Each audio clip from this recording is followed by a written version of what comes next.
Good morning, everybody. Today's council meeting, we have we've got quite a few people in the auditorium, which is always great.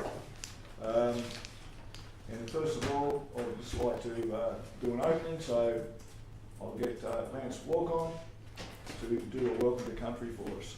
Thanks, Lance. Thanks for that. So, just like to welcome you all to what our family is called Durham Country. I'm a Durham man, and all our land goes all the way up the Styx River down to up to the north and down to the south to Raglan Creek. And so I just want to acknowledge all our ancestors, the past, all our old people, all our present as well, emerging leaders, and all our current leaders as well, and our current elders. So thank you, appreciate that. Thanks, Lance. And now I call upon Rob Stanley from the Keppel Anglican Church to do our opening prayer. Thanks, Rob. Where do you want me to stand? Oh, well, you can stand at the end or you can sit there if you want, wherever you feel the most comfortable, mate. I'll just stand here if you like to bow your heads or whatever you do when we pray.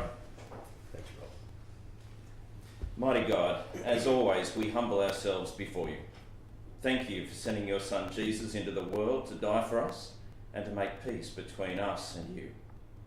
But Lord, particularly this morning, we thank you for your care of our Livingstone Shire. Thank you for its beauty. Thank you for its wonderful people and community. This morning we pray for your continued blessing upon our Shire. Particularly today we pray for you to be with the leaders of our Shire here in this council meeting. May you help our leaders to reach beyond themselves and seek the good of our community and its residents. May their decisions benefit the poor, the widow and the orphan. Dear Lord, make this meeting a place of honour, truthfulness and respect. We pray this in Jesus' name. Amen. Amen. Thank you very much, Rob. Thanks, Rob. Thanks, Rob. Excellent. Guys, we've got a full attendance apart from the Mayor, who should be joining us in about half an hour, maybe an hour. He's having an appointment with Cameron Dick. So we've got a full attendance, that's great.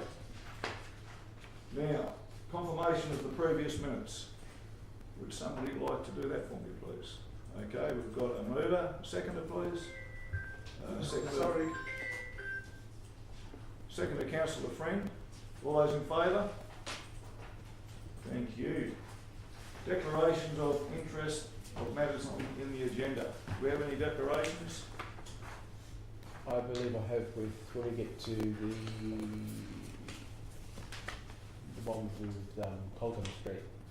Okay. I'm sorry, I can't remember the name. That's all right. now. We've got to bring it up. It's in the minutes, in the committee minutes. In the committee minutes. Yeah. Excellent. I'll find the number. All right, thank you, Councillor. Anybody else? Mr. Mayor, perhaps I could just offer a quick overview of the way we'll be dealing with those matters today. So there were declarations made at the round of committee meetings where reports are being presented today, and if I just refer to the minutes of those meetings, so the Mayor and Deputy Mayor Councillor Eastwood had matters resolved in relation to infrastructure for Cooey Bay, and they were both resolved that those councillors did not have a declarable conflict and remained in the room. There was a matter involving Councillor Mather that related to a development application. Yeah. That was House Road. Howes Road, and Councillor Mather left the meeting for that matter. So when we come to considering those reports, we will ask that you act consistently with how you did at committee. Yeah.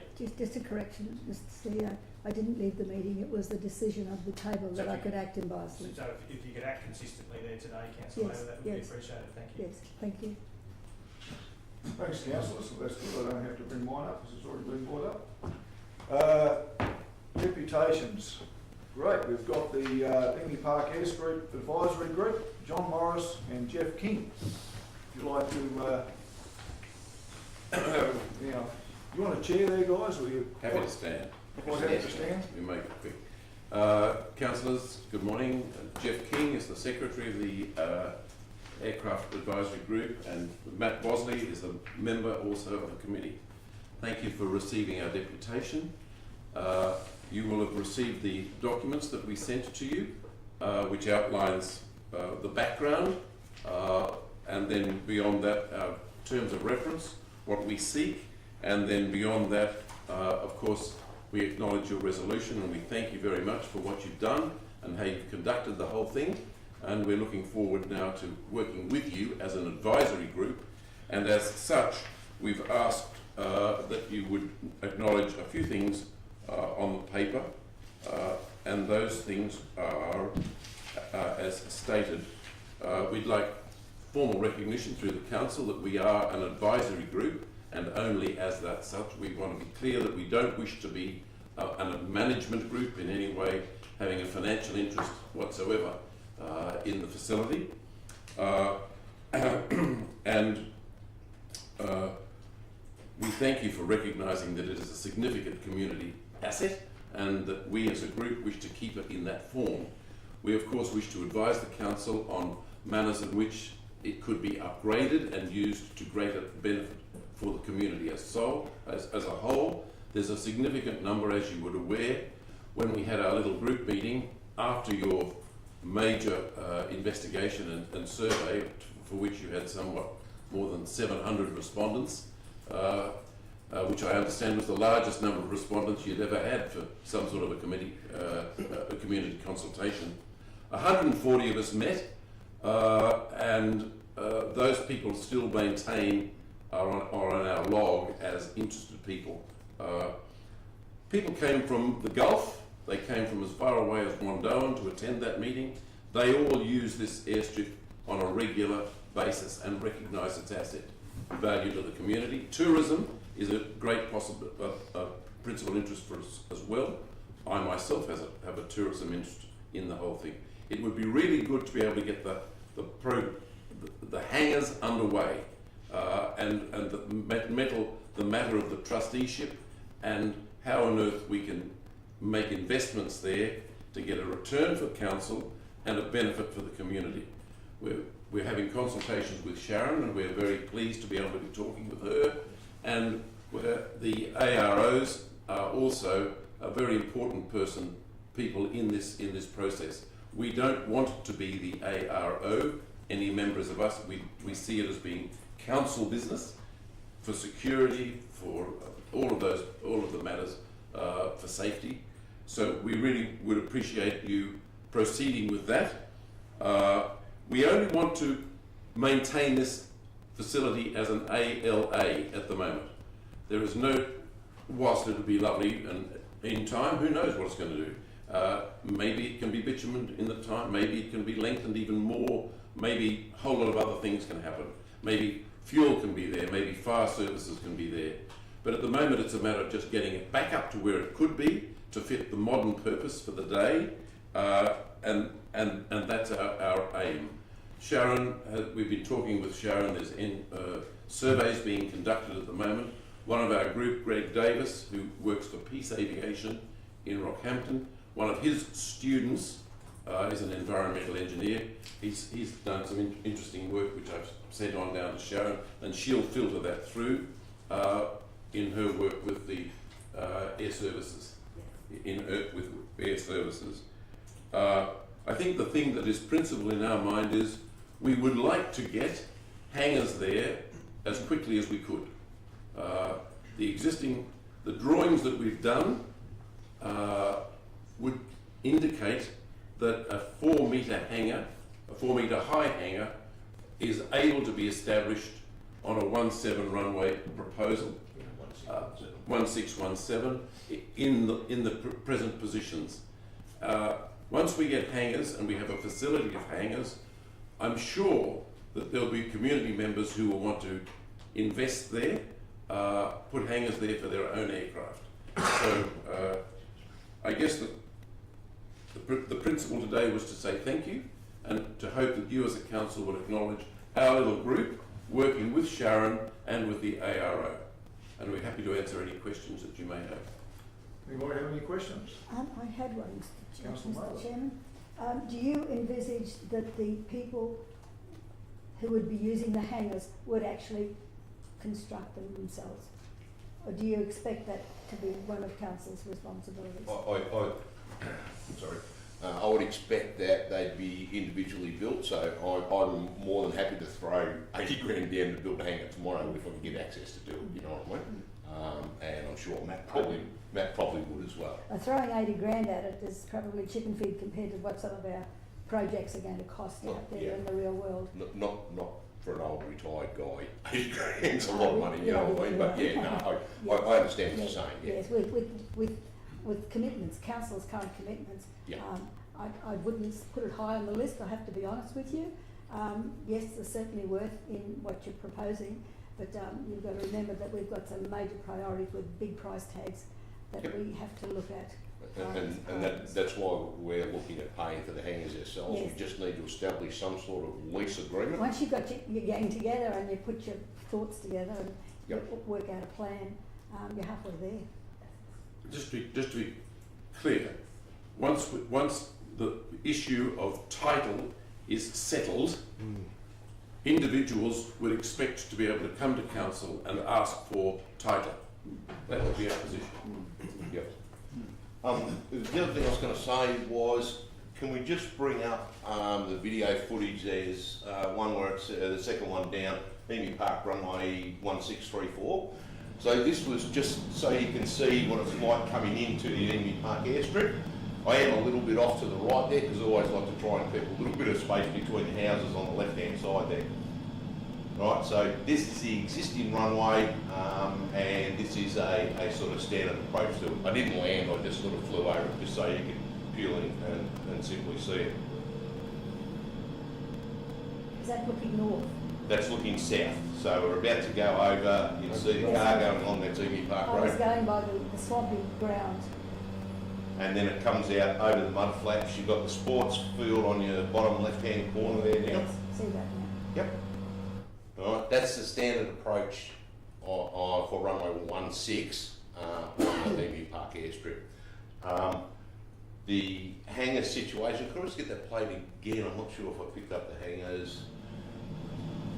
Okay, there's the existing hangar. On the left-hand side to the north, so back towards us, is where there is room to be able to build additional hangars. It's just a matter of getting the lease title arrangement, I don't know what you call it, but you know, to be able to come to council and go, look, I want to build a hangar there for my aircraft.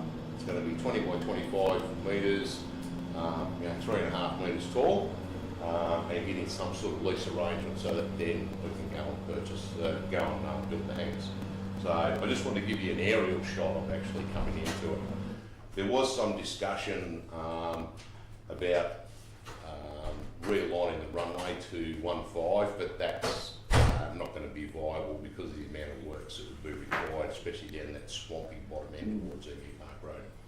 So how many hangars have you got there presently? Well, there's one hangar there. And how many planes can fit into that? Oh, that's only got That's one. just one? That's only a small hangar. It's got one plane in it. I couldn't even tell you who owns the plane, all right, or how the hangar finished up there in the first place. There appears to be no been there title for to years. that at all. Yeah. It seems it's come out of the distant past. Yeah. It needs to be Yeah. certified and We worked. don't know who owns it. I don't know. I will soon find out. Yeah. So so that's one of the primary things that we're looking at. As John said, the key thing is that council's working under their resolution, to upgrade, or when I say upgrade, improve the strip, the surveys with CASA and Air Services, and those sorts of things which need to be done first, all right? And so we're working, council's working through that. What we want to do is be in a position that as an advisory group we can say, okay, this is what you've allocated for this next financial year, funding wise, all right? The financial year after that, right, is there any additional work that needs doing? Is there a bit of resurfacing, something like that? And the slashing requirements. Matt, do you think of anything else? Councillor Watson, have you got a question? Yeah, if I may. Sorry. I remember at the meeting that we're at the beginning of this year, there was talk of it being a reserve and you had to bring it up to a new level. Is that on its way or what's happening there? So that was done, I'll let you talk. So we met with when Queensland Parliament councillors had their meeting, ministers had their meeting in Rockhampton. We met with Minister Stewart, and he advised us that what's happened now is that there is a law, and I'm not aware of this, whether it's been promulgated yet or not, but the council have changed, the government is changing the rules around trusteeship land so that, for instance, the airstrip, scout clubs, lifesavers, title, council can earn money from those titles, whereas I think up to date Previously you couldn't. Yeah. previously you couldn't.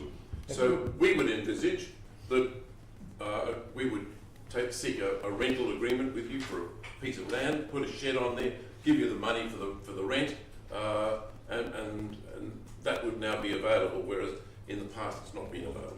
This sounds very similar to the Ross Creek situation with the boats and everything. Perhaps. You know, where they've got moorings and Perhaps. That was under native title. That had to go through all native yeah. title. But what I'm just saying, Yeah. though, it's they've got access. Yeah. And usually these trusteeships, they're run by all voluntary organisations, so they wouldn't have a lot of means to be able to be paying up front. That's correct. Well, I guess so. We're not interested in being a trustee. We want to be simply an advisory group to the council. We want to be individuals that rent land from the council so that we can put a shed there. And we want the council to run the airstrip as trustees, which is your role, to be trustees for that site, so that it fits the fit for purpose for a registered ALA under the rules. And the other thing too is, just ensuring, like if we as an advisory group can advise council on something that is going to reduce risk, Sure. it is the big part about it. So by getting everything up to standard, all right, at the same time you're reducing risk to council as the trustees over the land.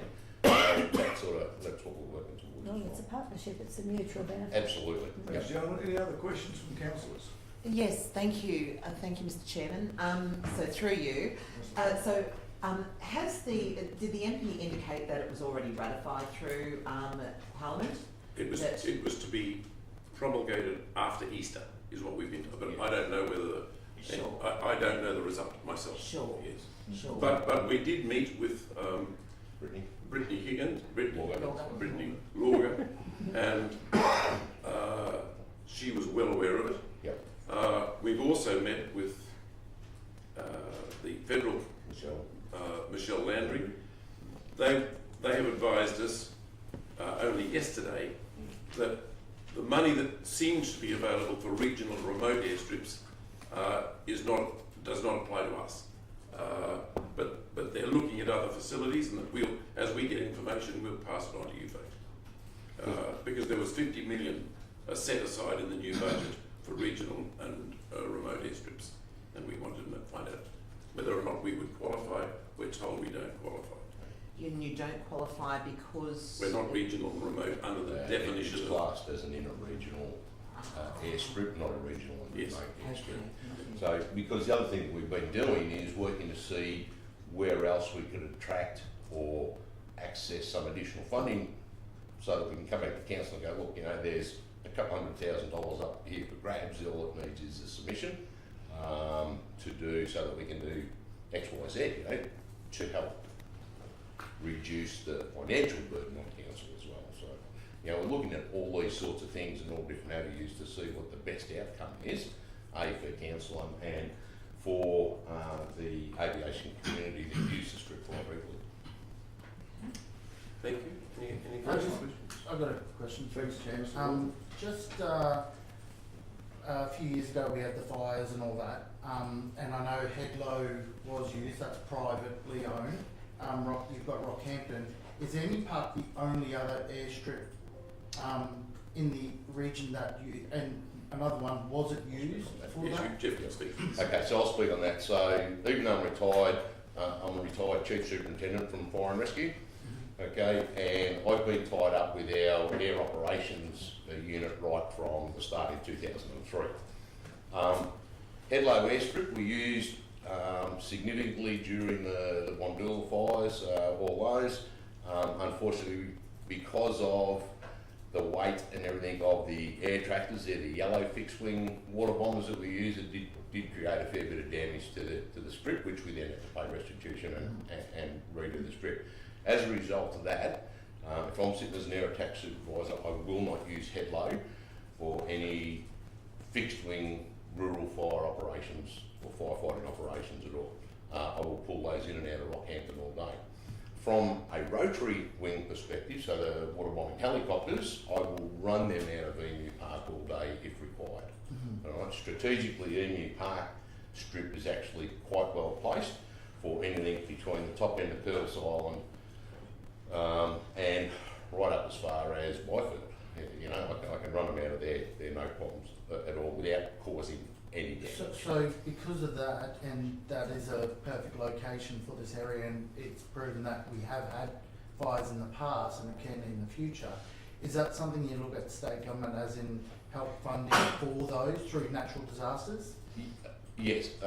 So the simple answer is yes, and I have approached them at this point in time. There's not an appetite because I can't run fixed wing bombers out of there.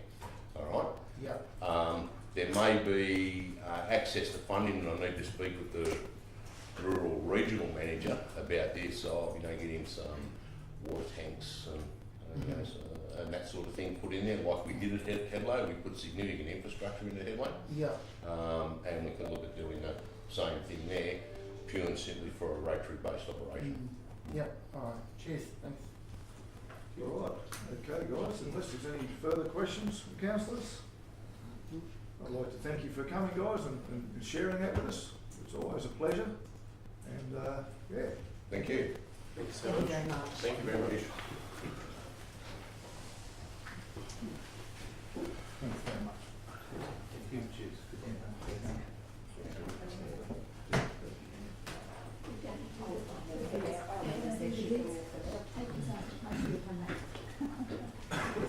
Thanks.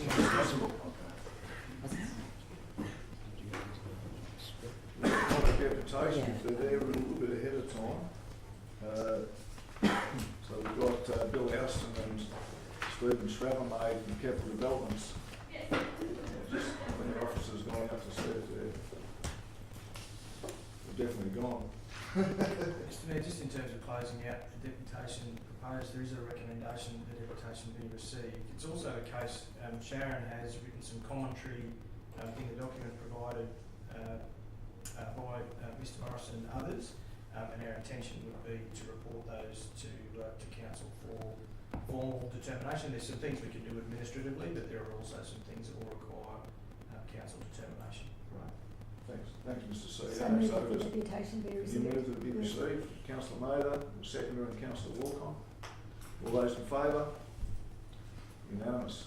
Thank you very much.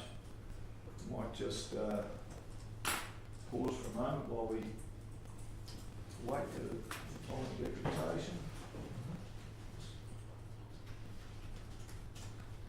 Unless you wanted to do business outstanding. We could start the business outstanding. Item 7.1. So go to 7.1. We've got lifting matters to lay on the table.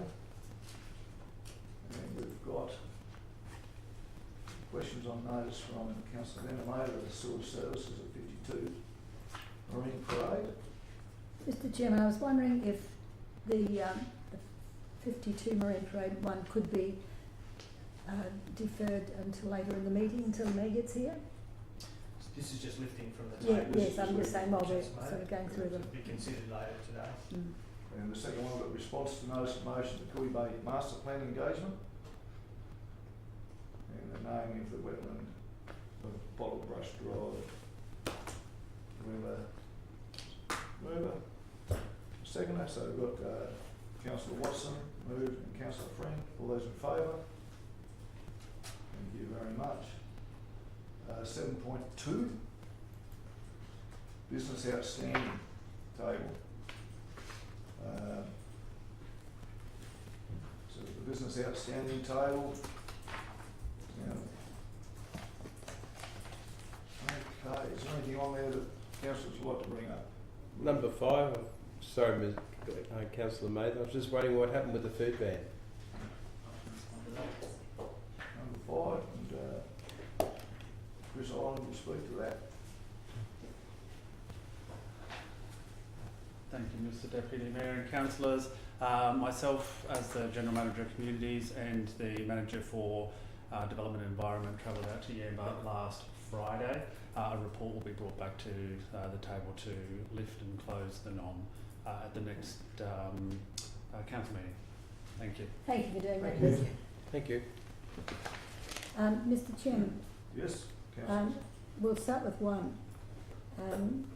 Always The start survey, with- the Caves, Rocky View, Glenlee, Glendale, and relation. There was a press release that was put to us yesterday to endorse, to advise people that the survey forms are out there. I had concerns with that.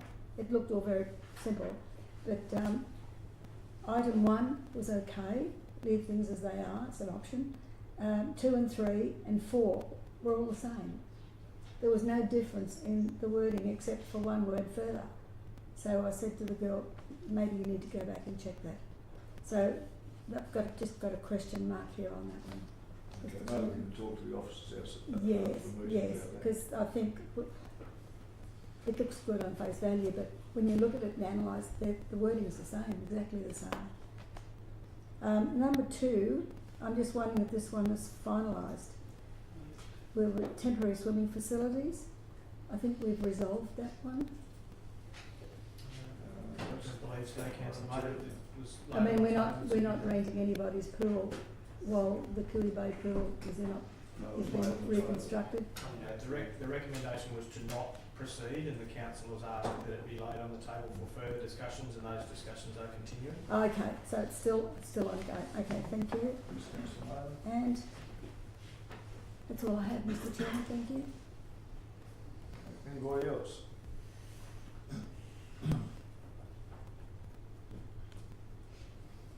That's it? Move that the matters outstanding be received. Yes, Councillor, you would like to move that, and seconder Councillor Watson, all those in favour? Excellent. Probably better to not move on to the petitions. No, I think the we'll- chief petitioner wished to be, and she was returning at 9:45. Okay. All right, So we might just wait for our. yes, we're only 2 minutes I'll off. go so- check on their whereabouts. Thank you, Mr. Seaver.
Good morning, gentlemen. So, we've got a deputation from Capital Developments, with Stephen Travamaid and Bill Ouston. So welcome, guys. And the floor is all yours, so you can either stand at the front, or we can grab you some chairs, whatever you feel more comfortable with. Can we come up to the table? Yeah. There you go, Steve. No worries. You happy to do that, mate? Yeah. Thank you. Thanks for the opportunity to make a deputation about this one. So this is for the material change of use for the relocatable home park, which is lot 6000 at Sea Haven. My name's Stephen Travamaid. I'm a development manager for Keppel Developments. For those of you that don't know, Keppel Developments is a local development company based in Yeppoon. 2 successful businessmen are the owners, Mr Bill Ouston and Mr Troy Harry. basically, we're one of the largest providers of land in the Central Queensland region. We've got estates across Rockhampton, Gracemere and primarily the Capricorn Coast. Sea Haven is our largest, it's a master plan community, and this development is located within that estate. Cast your memories back to 2021, Council released the Livingstone 5-year housing demand analysis report done by the respected property analyst Michael Matusik.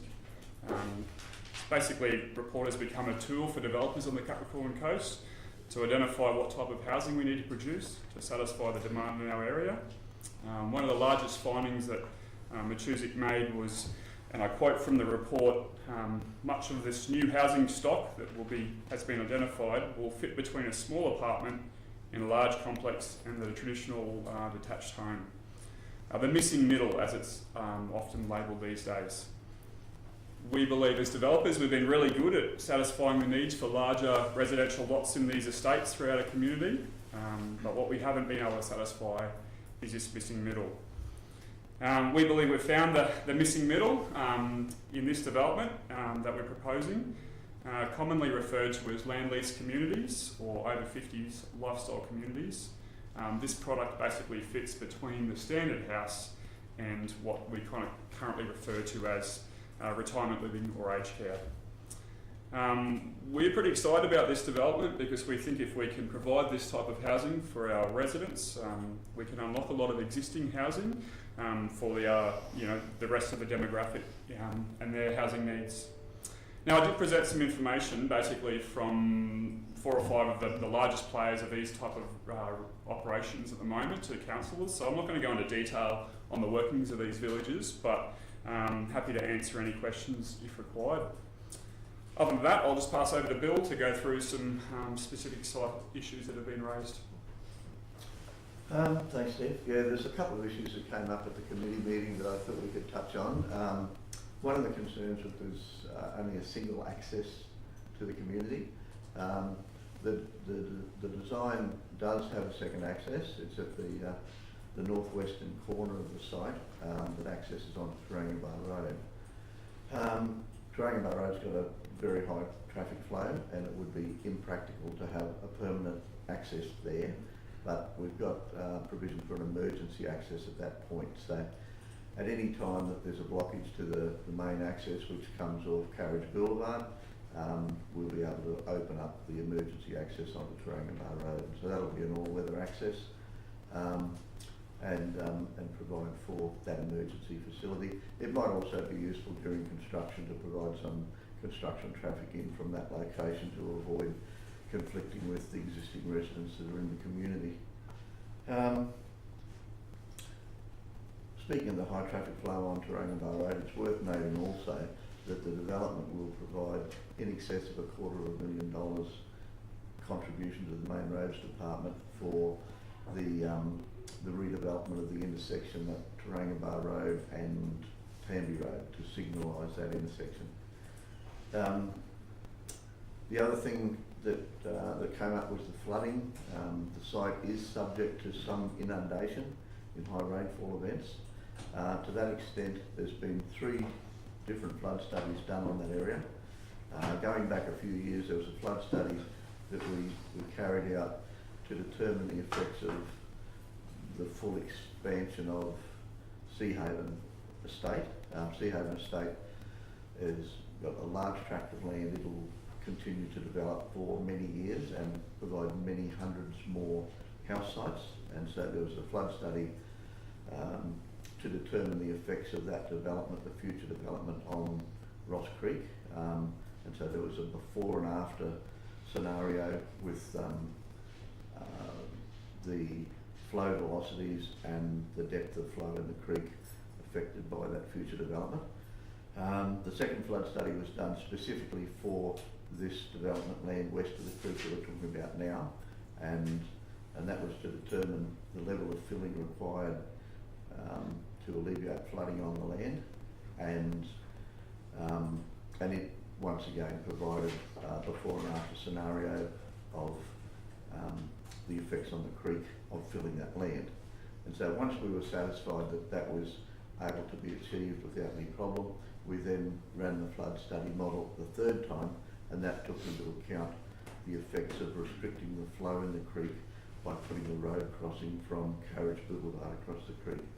And so the outcome of all that is the engineer's final fill height level to make sure that there's a buffer from the 1 in 100 year flood events that occur.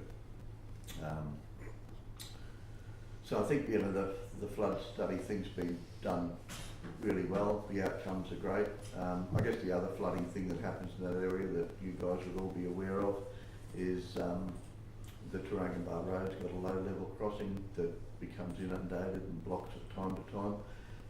The flood studies determined that our development won't make that any worse. Unfortunately, it won't make it any better either. But council do have plans for a complete reconstruction of that section within a few years, so that will alleviate that problem as well.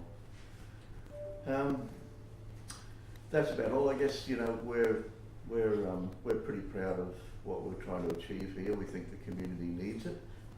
We think the location for it is ideal. It's within the residential area, and as it should be, because it is a residential community. It's got close proximity to all the services that are required. It's close to the major shopping centres.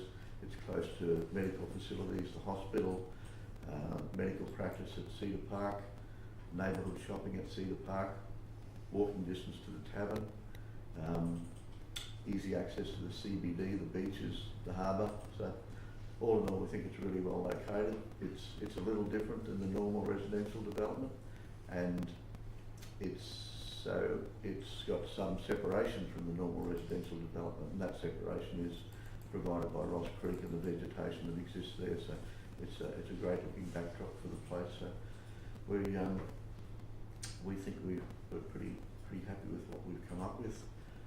And I guess when things are new, people find the negative aspects of them to focus on, and we think we've done that. We've looked at all the negative aspects that could occur from the development, and we think we've found the answers to all of those things.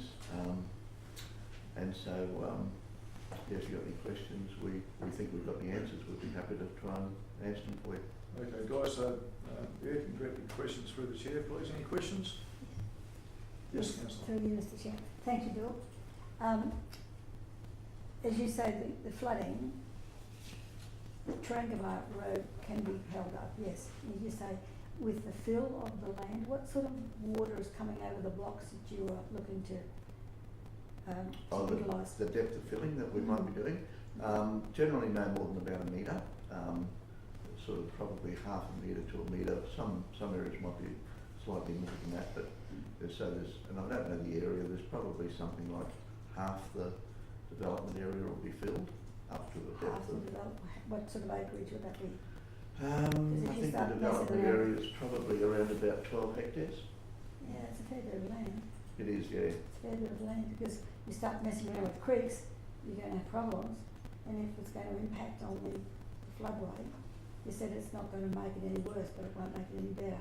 No, well, what they do with the flood study is that they choose locations within the creek, and they determine the depth of flow and the velocity of flow at those locations, and they compare the pre-existing situation with the post situation, and so they've got in the flood study there's a location on that floodway, the Tarangabar Road, and the comparison between flow velocities and depth of flow at that point haven't changed from the pre and post.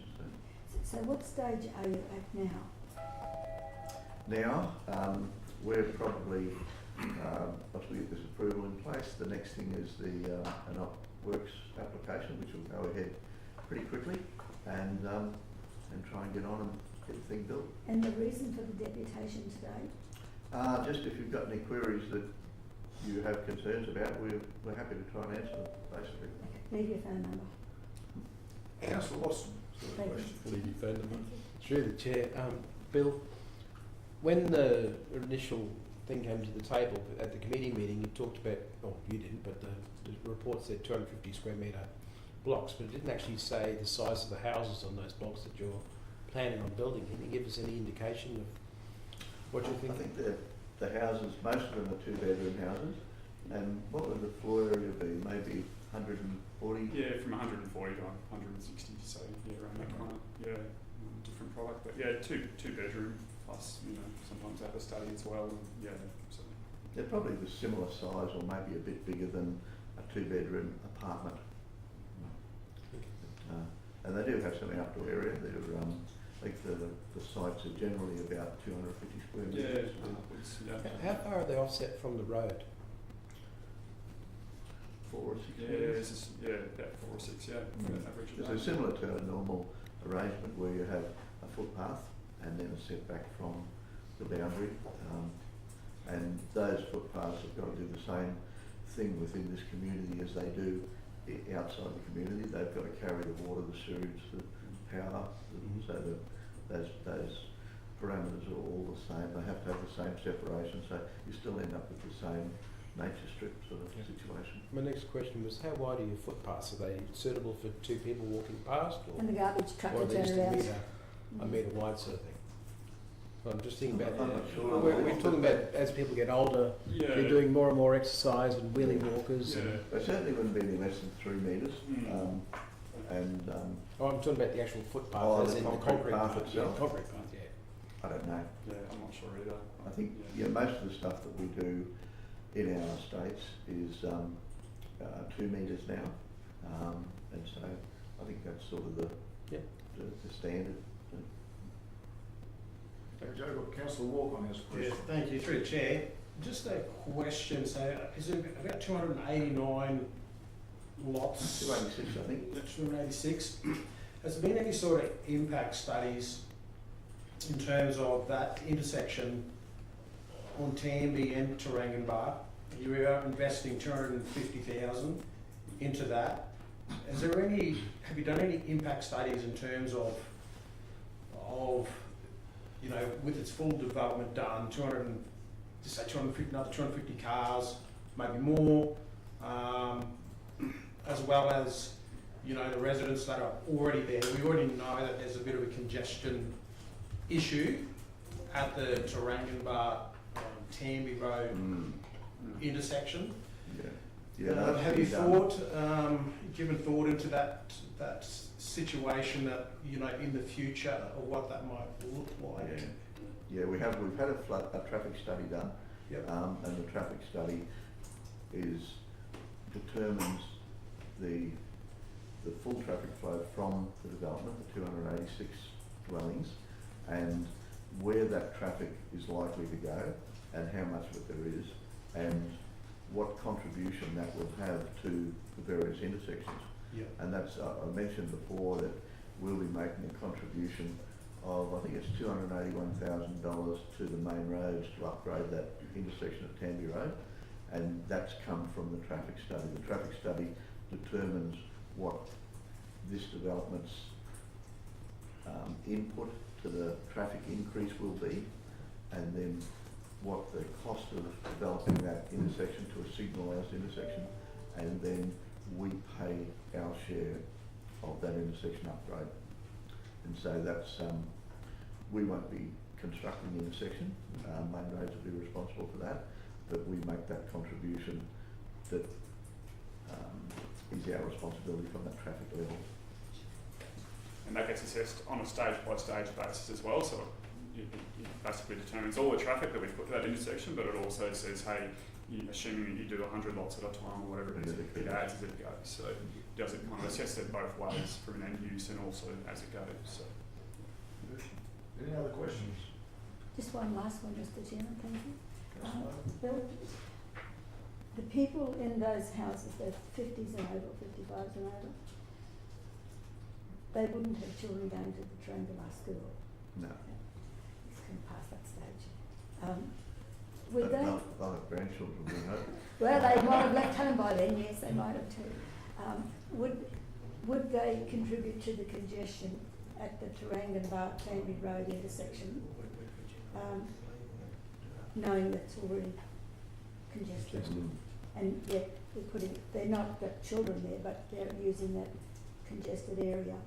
The traffic study takes that into account, and also takes into account what our residents are likely to be doing when they go out, where they're going to go, what time they're going to go, all that sort of stuff. So I can't leave home till 10 o'clock. Well, that's Something like that. They'll, because they'll mostly be retired, and they won't have the time constraints that working people have, or mothers that are dropping children off.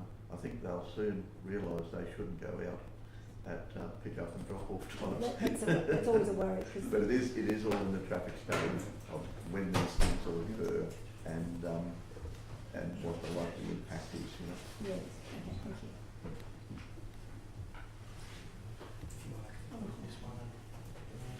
Okay, has anybody else got any more questions from any councillors?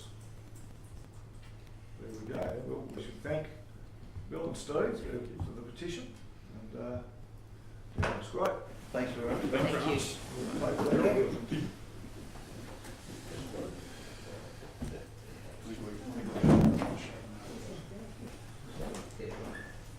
Thanks, gentlemen. Thank you. I'm sure it was good. It was really good. Very good. We've gone on better, mate. I bet it was. Thank you. We might just, before the mayor takes over, we want to move that the deputation be received. Councillor Walcott, second is Councillor Rotherell, all in favour. Motion's passed. Right, you jump in here, Councillor. You want to swap? Thanks very much, Councillor Eastwood. I was going to stay away from the rear too. Well, get the hang of it. Don't you get too comfortable.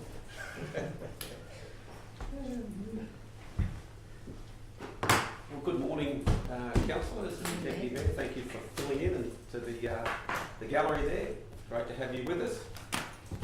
And to the staff and to the CEO. And to the viewers. Very good. Where are we up to? We're going to presentation of petitions. 8.1, which I believe we have a petition requesting speeding and traffic management on Havenwood Drive, Eucalyptus Avenue and Cottesloe Street. Is anyone speaking to this, or? Mr Mayor, the petition is that the undersigned requests council give consideration to 1, speeding and traffic management on Havenwood Drive, Eucalyptus Avenue and Cottesloe Street; 2, reducing speed limits to 40 kilometres on streets immediately surrounding Seahaven Parklands, Havenwood Drive, Eucalyptus Drive and Cottesloe Street; and 3, placement of slow children playing signs along Seahaven Parklands. In accordance with the petition procedure, council considers the matter now, will either receive the matter, or in past parlance we would have referred to briefing session, but in this case will be referred to the infrastructure committee.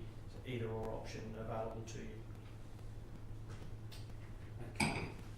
And the head petitioner there, I believe Ms Ballard may be at the back of the room.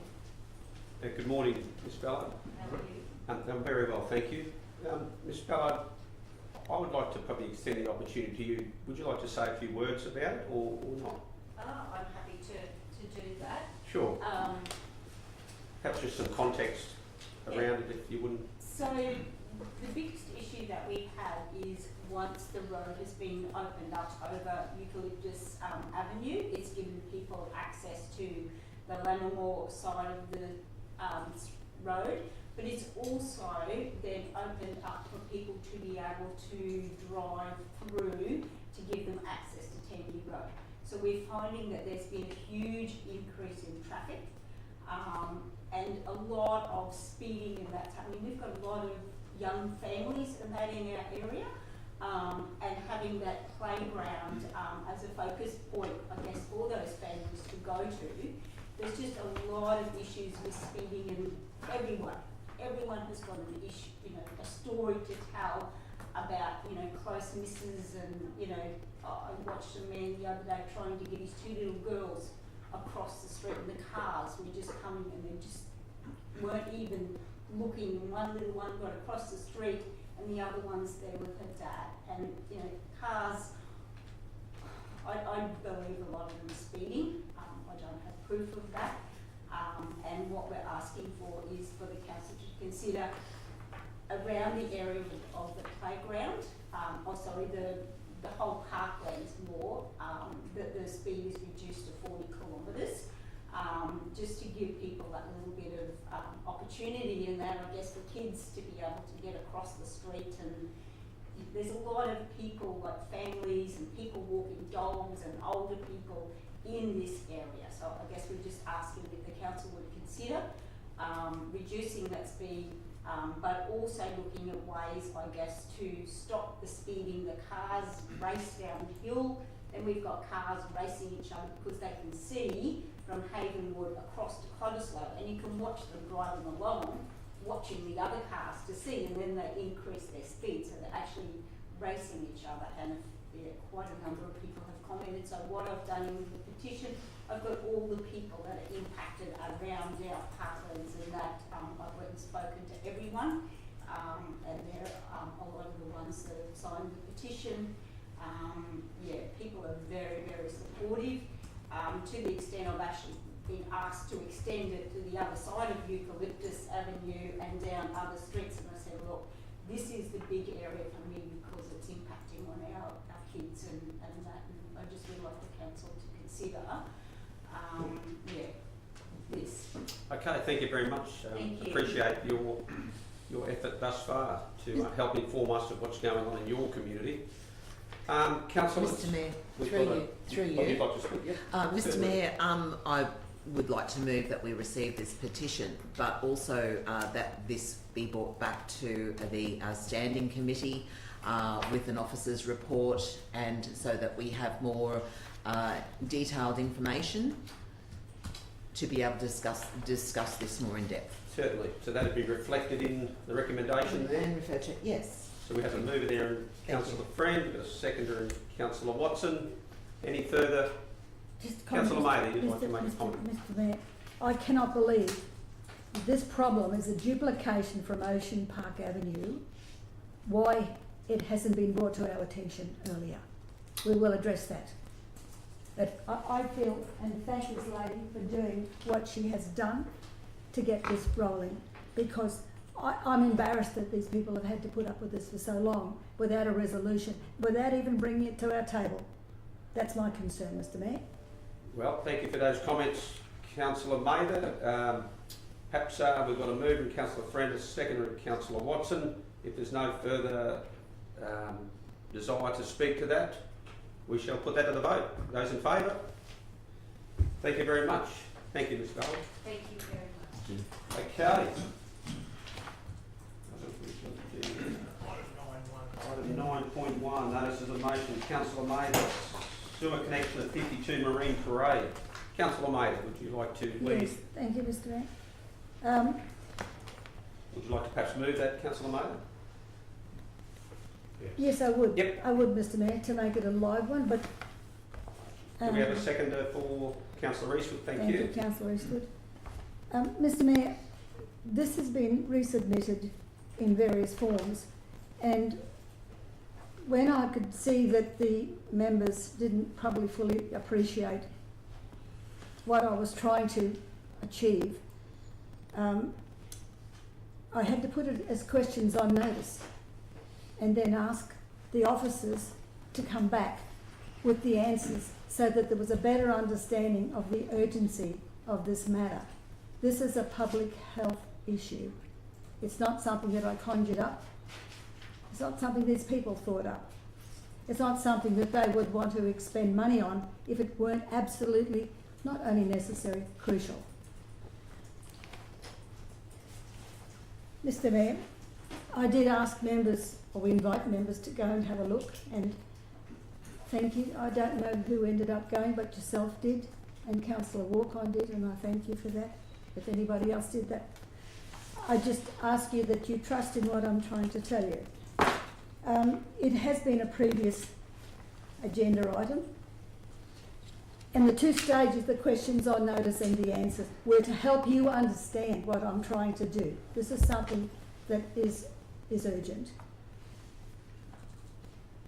These people have got a septic system that's incompetent, and it has blown up before. It's compromised by the abundant vegetation in the block that these people have no control over. We're looking at a 400 square metre block, or just a little over, and it does not have the capacity to deal with the septic system. So there's only two choices. They have lodged an application to put in a direct connection to the sewer main, which is a couple of metres from their front boundary. That has been rejected, and I understand the officers saying they don't want a direct connection to the sewer main. The alternative is 120 metres that they would have to install a line, a private line, from the end of the sewer, past the houses that are there, I think 7, 10, I'm not too sure how many houses. They would pay for that, and it would become the property of the council. It has its complications because it would mean that driveways would have to be interrupted, services would have to be, you've got a power pole there, and one fellow's just put in a new septic because he was not allowed. So there are complications. And I've got comments here now that I've put in. If the council officers, and I totally understand where they're coming from, they don't want to compromise the integrity of the sewer main. I understand that. What these people have done, the applicants, they have contacted their plumber, who has devised a plan that was not only equal to, but superior to, according to them, what has already been installed by our council going back a couple of years ago. And as a result of that, I went to the master plumbers in Brisbane, and they said, you get to council's approval, and he said, you do it in accordance with the wording that they gave us, and I've put that in the notice of motion. So you've got all information that I can provide, and these people can provide, to make this property and properties around it safe. Not only for the inhabitants, but for anybody in that area. Because if we don't do something soon, or they don't do something soon, I don't know what would happen. We'd have to take some responsibility, because I believe that we probably knew about it beforehand. These people bought it and then they found out what was happening. They had to do something about it. So they've gone about it the right way. And because the infrastructure department has said that we don't want it going in directly to the main, I think we can do it on this occasion, Mr. Chairman, because the council did it not so long ago.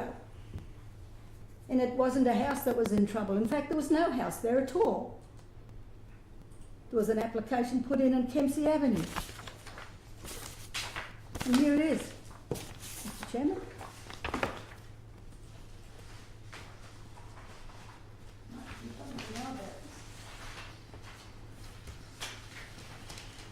Thank you. Patience, Mr. Chairman. See, I've done everything I can to bring this to your attention. And these two people have it. Yeah. And I'm asking the council to relax what a policy we have to say we can't connect to the sewer main. Of the conditions here that I've put in that would have to be approved, the installation be carried out at the landowner's expense. It's about $30,000 or thereabouts. Just about another 30 seconds, and Councillor Mather in I'm nearly your finished, opening Mr. 5 minutes. Yes, Thank yes. you. The design specified by the plumber meets the specifications equal to or in excess of the standard requirements and the council's endorsement. That it adopts the master plumber's advice in Brisbane. The urgent grounds, we must not lose fact of the urgent grounds on this matter. At a later date, when the sewer is expanded in that area and there's a new boundary, these people could be invited to connect onto that one and disconnect this altogether. So we do have it. But what we haven't said is that Thank you very much, Councillor this Maida. last one, Mr Chairman, I beg you, this one. Further, in 2018, an application was made to directly connect a property at Kempsey Avenue to the Rising Main, and the special sewer service was approved and conditioned by this council. Thank you very much, Hang on, Councillor hang Maida. on, two more Is there sentences. any speakers against the motion? Mr Mayor, I'm I just nearly have a finished question. I now. have questions. You can certainly If I may finish here, because I've done a lot of work on this one, Mr Chairman. I just Councillor want Maida, to, it sounds like you've done a lot of I work. just want to, And I'd ask you just to respect the standing orders yes, at the time allocated to each councillor with respect. Unless councillors, some would like to move as a procedural motion to suspend standing orders, we could do I'm that. finished now, Mr Chairman, thank you. I just want to Thank make you very sure that the table is aware that the council approved this itself and there was Thank you. no house involved. Thank you, Councillor Maida. Can I Questions? ask Yes. a question? Through the Yes. chair. I'm not sure who'd asked this question, Councillor Mather, I've read your email that came in from Matthew Simpson saying that he approves this process, but in the email it doesn't actually say that. And it doesn't say that he agrees with the drawings from plumber Mick Willie. And so I'm just trying to understand. It says here, for you to proceed with the installation, first you need approval from local council who maintains the rising main. Need to make sure materials are watermarked approved and that the pump unit will be able to pump the waste into the rising main as we don't have working pressure.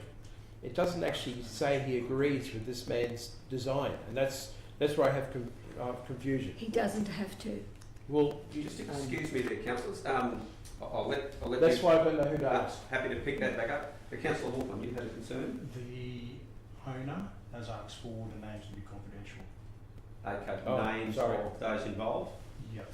Are they in the report though, or? No, Well, it is. Yeah, it's on the. I've previously asked Councillor Mather the question about the identity of people, and the response was that it was okay. Okay. But if there's more the- recent advice, then when I visited the owner, Yep. he's asked for the plumbers Identity. their identity. Okay, I guess if there, if I that's, haven't. Mr. Mayor, his name's on the Yeah. document. I was just going to thank Councillor Wolfram for picking up the concerns that he's heard. I guess they are in the public document now, so it's probably a moot point, but perhaps we could respect that in our commentary as we carry on. So did we get an answer to Councillor Well, that's what Watson's I'm question? just wondering.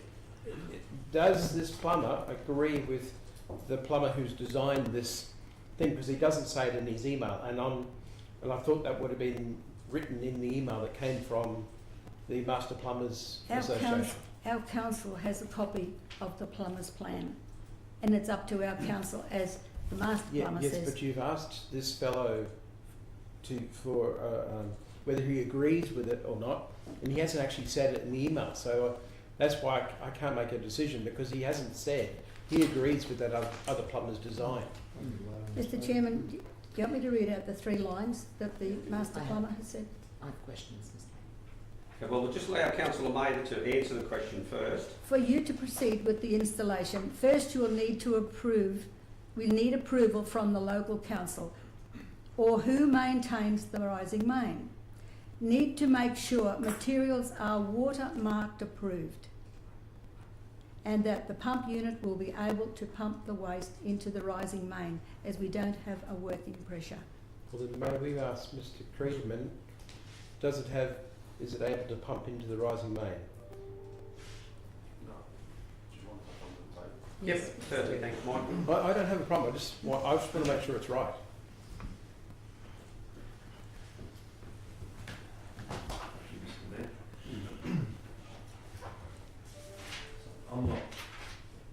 I can't say what the working pressure of the rising main is. To pick up on Councillor Watson's point, this email from the Master Plumbers Association is an approval of the sketch that the plumber has done. This is just saying a number of steps that need to be taken by an applicant to come to council to seek approval. Yep. And picking up on the working pressure, that is something that we are concerned about, whether the pumps are powerful enough from the property to pump into the rising main if in example, because we don't control when the rising main comes on and off, it's done through levels within the pump well.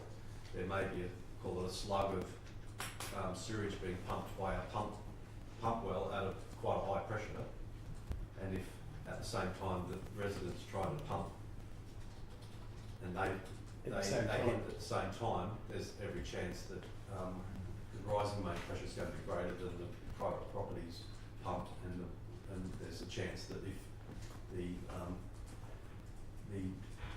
backflow devices are blocked and fail, then there'll be untreated effluent coming back through the private system. Okay. Thank you, Mr. Freeman. Further questions there? Yes, thank you, Mr. Mayor, and through you.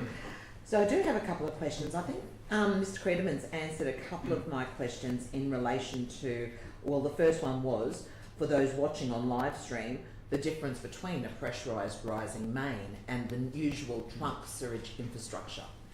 So there's two types of mains in our network. There's gravity mains, which flow downhill with the contour, and they're most used in through people's backyards, and they collect an area into a manhole and then down to the lowest point in, say, a subdivision, and from there we transition into a sump, and then we pump that material through a pressurised main at certain times of the day when the sump is full, over a hill and down into the next catchment, and then so on and so forth to our treatment plant. Sure.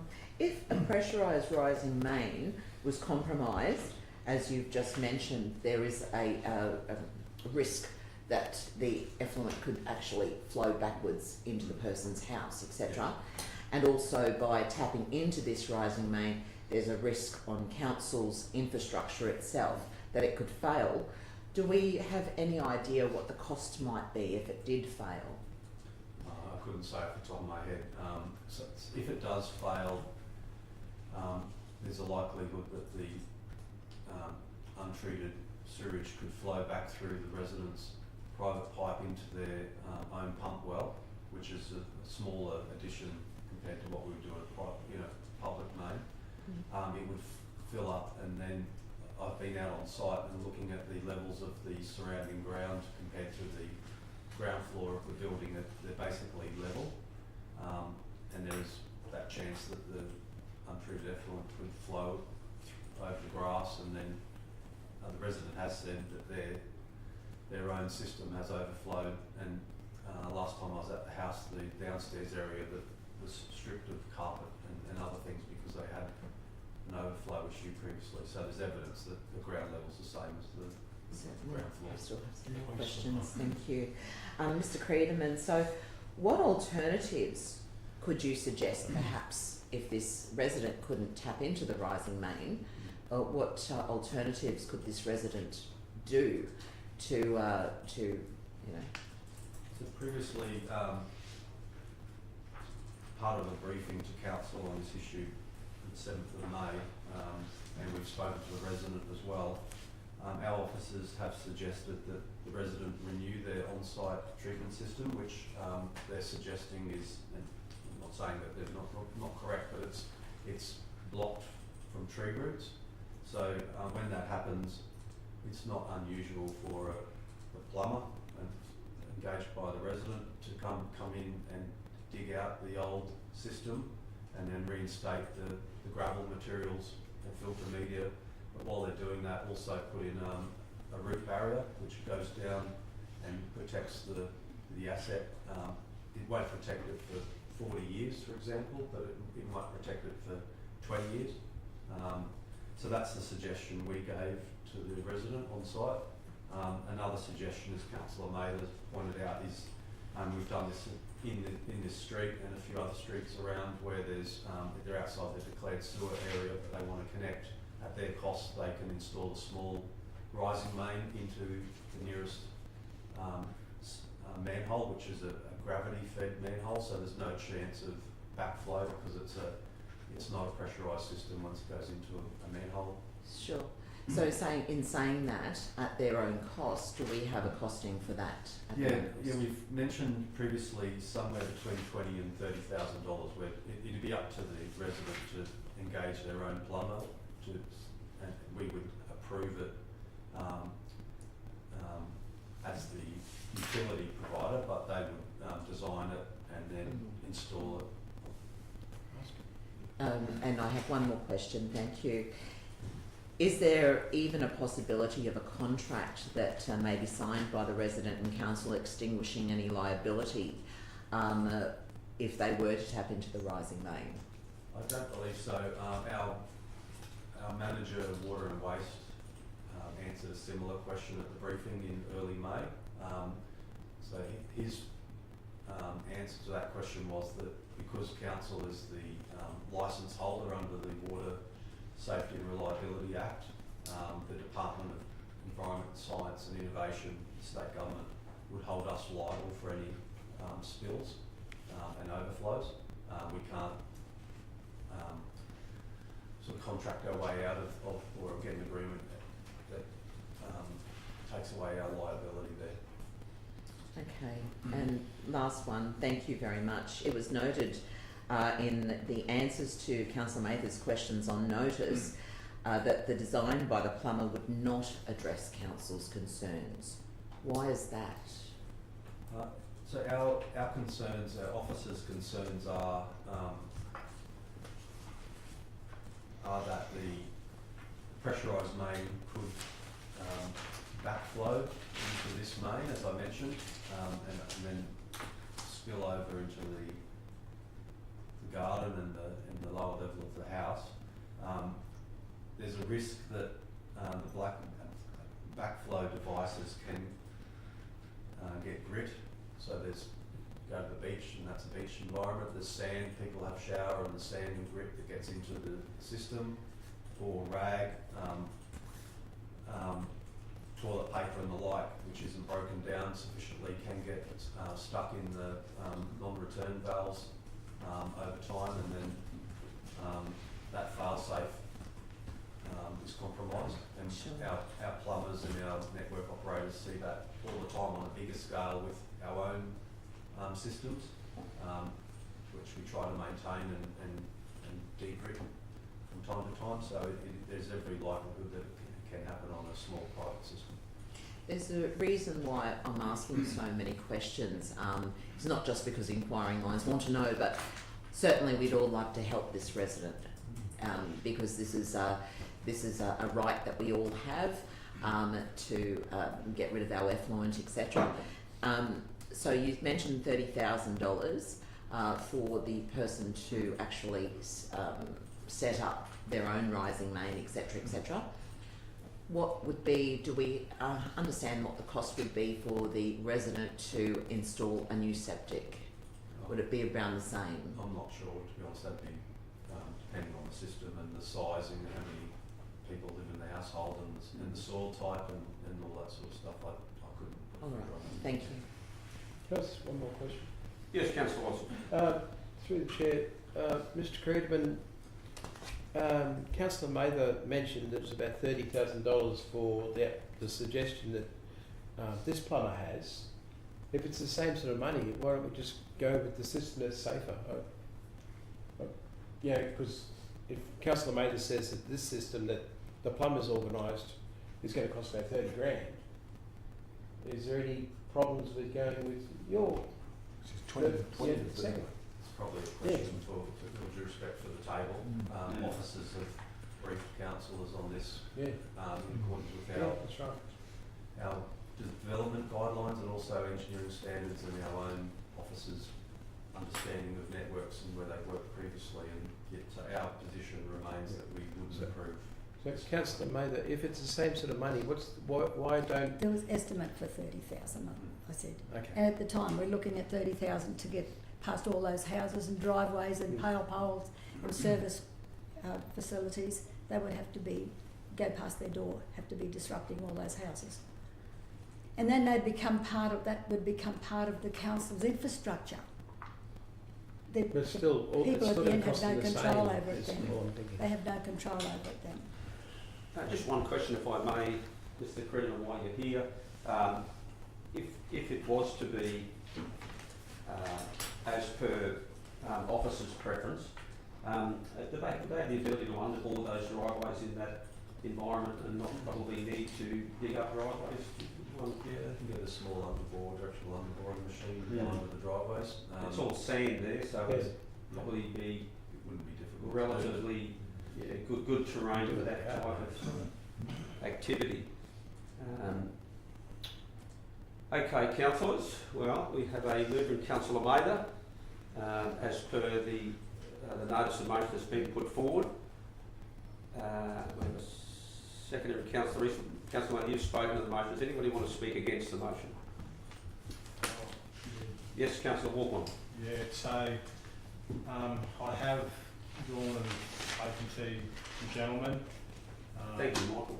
And involved, and it is really just an unfortunate circumstance, and I wish that we could, help people in these types of circumstances. I really do, honestly feel for this guy, really do.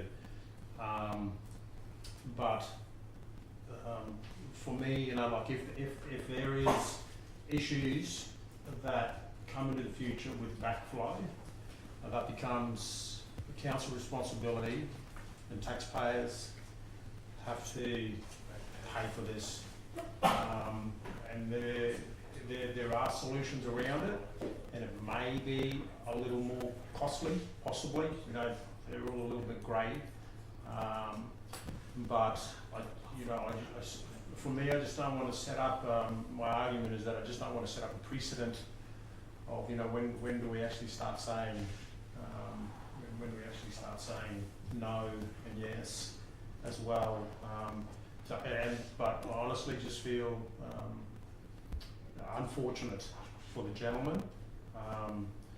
But my reason is that if there are issues, I just sort of don't see that taxpayers should have to pay for this if there are issues.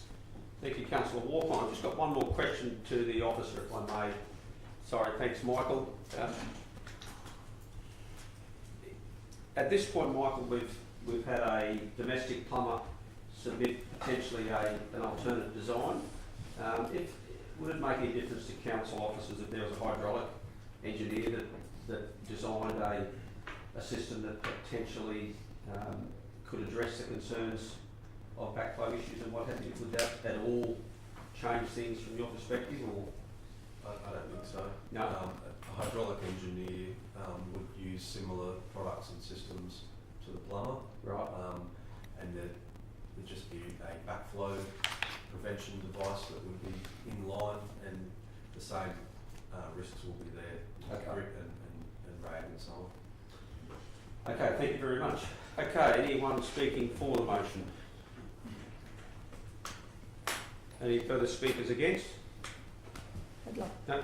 Councillor Eastwood. Yeah, look, I know I seconded this motion, Mr Mayor, and I seconded it for the, so we've actually gone into the debate. And with everything that's come out in the debate, or in the questions actually, I have to admit that I do need to vote against this. Much for the same reasons that Councillor Walcon has stated. It could in the future cause excess expense to the ratepayer. I think that there are other solutions. There are two other solutions. And Council just needs to be very careful as we move forward that we create the best infrastructure that we can.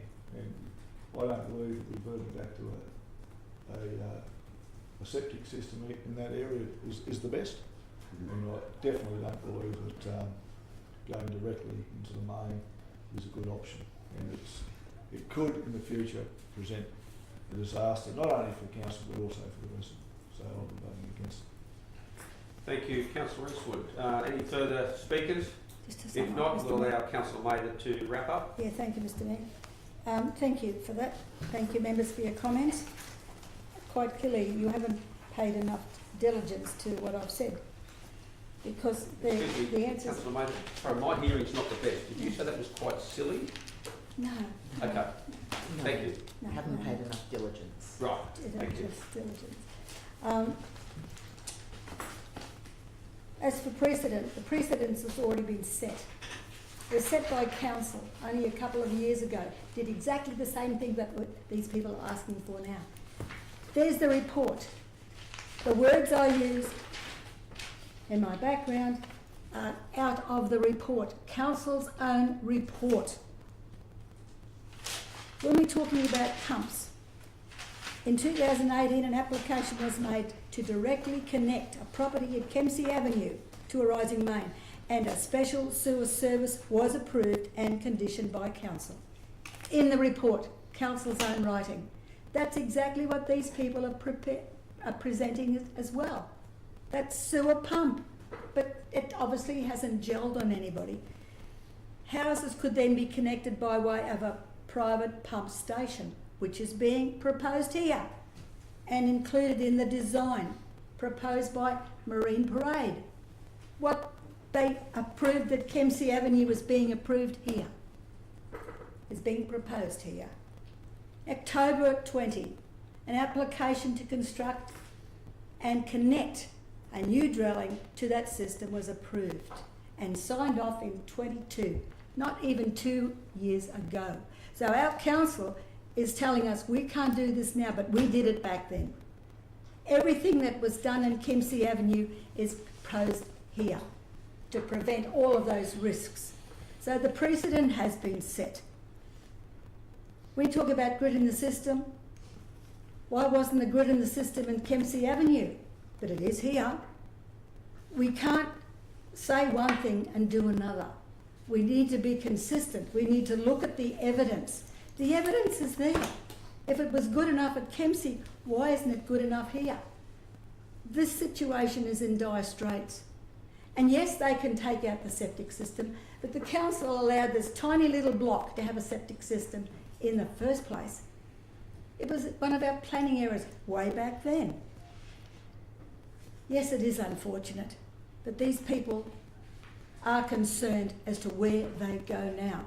And it's not a matter of putting in, it's going to take weeks and months to go past all those houses. That's not the answer.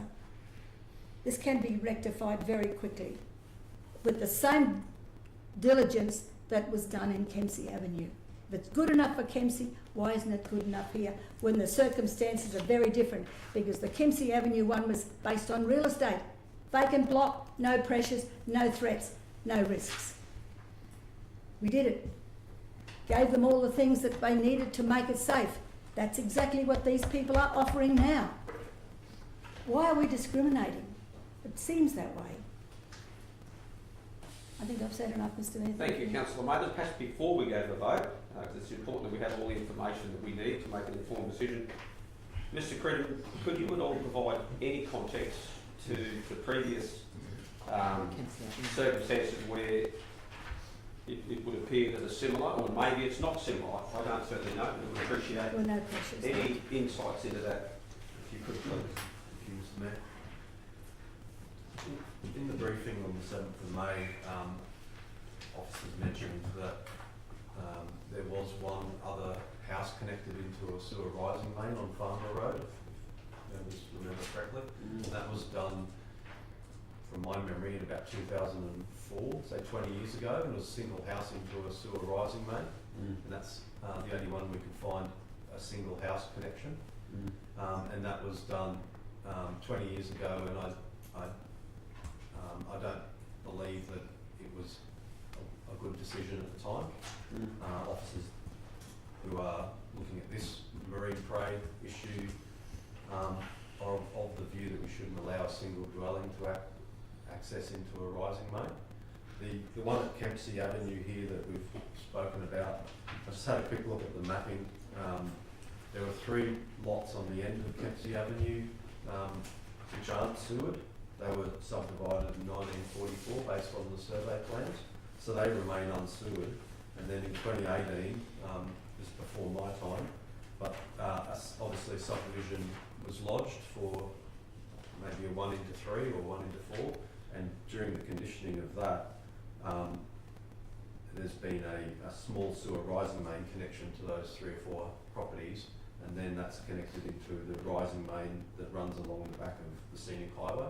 I don't know the ins and outs or the history back from 2018 as to why that was allowed, but officers, current officers who are looking at this Marine Parade project or proposal are saying that we should not be allowing a single access into a rising main. So through the chair. Yes, Councillor Freeman. Yeah, just to clarify the question, thank you, and thanks for asking it, Mr. Mayor. So, Michael, what you're saying is, with this particular Kempsey Avenue, there was further development with 3 extra lots, and that in that development, then the rising main was installed, and this is the same rising main that you previously discussed that would cost approximately $30,000 for this particular property on Marine Parade. It's similar. So this I think everyone's got a copy of the plan. So the Kempsey Avenue rising main that's shown here, accessing 3 or 4 properties, that was installed by the developer as part of as a condition of development. If it's 2018, as Councillor Mather's indicated, I just had a look at the survey plans, and that's when they were plan sealed. So it looks like it was a subdivision at that time. So that would have been done as part of the development conditioning. I don't know how much it cost back then, but the estimate that our team have put together would be somewhere between $20,000 and $30,000 Thank to you. connect this one. Can I ask, through the chair, one more question? Yes. Is this a pressurised main on Kempsey or a gravity? Looking at the mapping, it's a pressurised main. Okay. Yeah. Okay. No further questions. One more at my end. If I Can of course, you certainly won't. Has there been any issues with the one at Kempsey? I don't know. I'd have to take that on notice. Okay. My line of questioning was around the fees that would be attached to, if it was going to be, as per council's preference, what sort of fees are attached to something like this? I'll take that on notice as well, if that's okay. That would be, there would be a fee for our plumbing inspector to go out and inspect the work on site. But I don't know how much that is, sorry, just take on notice. It would be in the hundreds of dollars, it's not going to be expensive. Mr. CEO, would there be any reason why council couldn't consider relaxing the fees for that particular application if indeed that is the course of action? There's nothing preventing that, Mr. Mayor. No, if council is in mind to approve or to refuse and relax the fees in either circumstance, that's entirely your prerogative. As long as it's not a material sum of money, I think the record will show the reasons for doing so. I don't think it will set a great precedent for people wanting to have relaxations all over the place. We would like to think these sort of, I think history shows that these sort of occasions are very rare. Very rare. So I don't think there's anything that prohibits you from doing that. Mr. Mayor, which one are you referring to though? When you're talking about fee? Well, I guess depending what the outcome of this motion is, but if indeed it was lost and the only solution forward was for the applicant to either do a septic tank in the backyard in a 400 square metre block, which is probably not a great outcome. Generally they're suitable for probably acre blocks or at the very least a half acre. And it would be the sewage line running down the road there, where the council would consider relaxing the fees if the applicant chose to go that way. That was all I was trying to explore. It's the time, it's urgent. Well, perhaps the sooner we make the decision on this, the better then. Mr. Mayor, are you suggesting a foreshadowed motion in relation to the fees? The fees isn't the problem. Look at number one. Excuse me. Thanks, Councillor Maiden. I was purely curious as to what the extent of the fees were. I'd be prepared to support the officer's recommendation and relax the fees involved. If they're not significant, I'd be prepared to work with the applicant to find a solution that our officers support, and there's a relaxation of those fees to try and encourage that to progress. So that's probably the only additional that I would like to foreshadow, prepared for the councillors to consider. I guess without knowing what those fees are, I'd understand that that's information we would like to know, but if we could perhaps capture that in a foreshadowed motion that would be presented to councillors to further consider. So perhaps we deal with this motion that we've got on the table as it is. Councillor Mather, I think you've wrapped up. I've summed up. Okay, there we go, Just in councillors. closing, it's not about fees, Mr Mayor. Appreciate that. It's about urgency. Appreciate it. How long has this been going on for, this particular one, Councillor Mather, that you're aware of? Well, since the people bought the property. Which is 2022. 2022, so it's been going quite a while. Trying to Hopefully we're resolve going to it. get close to an outcome here today, at least so Trying they'll to. know categorically which way they're heading. Those in support of the notice of motion, show of hands. Those in support? Those against? The motion is lost. Thank you, councillors. Perhaps if I could just ask that we explore what fees were. Just going to throw some words at Lucy. Mr Mayor, if you want to comment quickly on What fees were associated with that, but we'd need to know what the fees were, of course. so we can bring that back to you. Yep. Mr Mayor, if that's Okay, we might move on then, councillors. Councillor Mather, I believe you've got an item there, another notice of motion, 9.2. Shall I do, Mr Mayor? Thank you.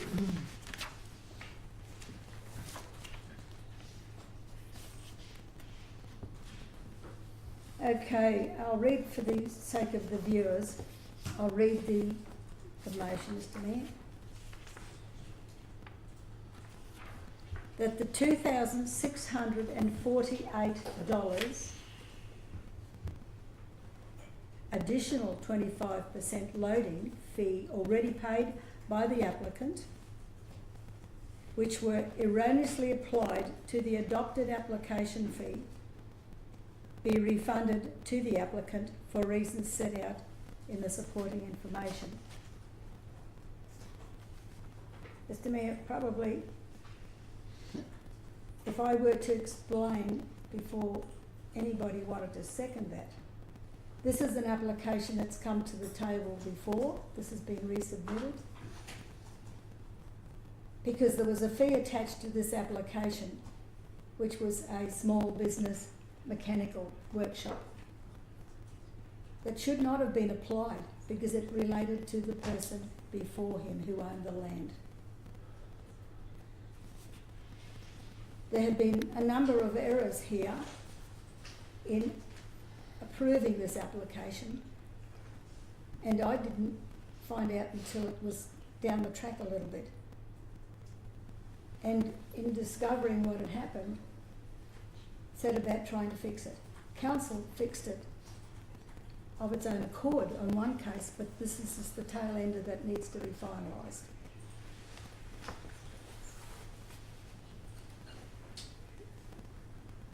If I could get a seconder to be able to go further, Mr Mayor, that would be helpful. Whether they agree with it or not. So we have Councillor Mather is moving that. Is there a seconder to? Yeah. Councillor Rodrigues, second. Thank you. Councillor Rothwell. Motion is live. Okay. Mr Mayor, I have some questions. Oh, Yeah, oops, yeah, I beg your go pardon. for it. So, Councillor Mather, this came to the table in December 2023. We were given quite a lot of information in relation to this business that had been running for 20 years without any formal applications or approvals for this business to be running. It was a mechanical business in Marlborough.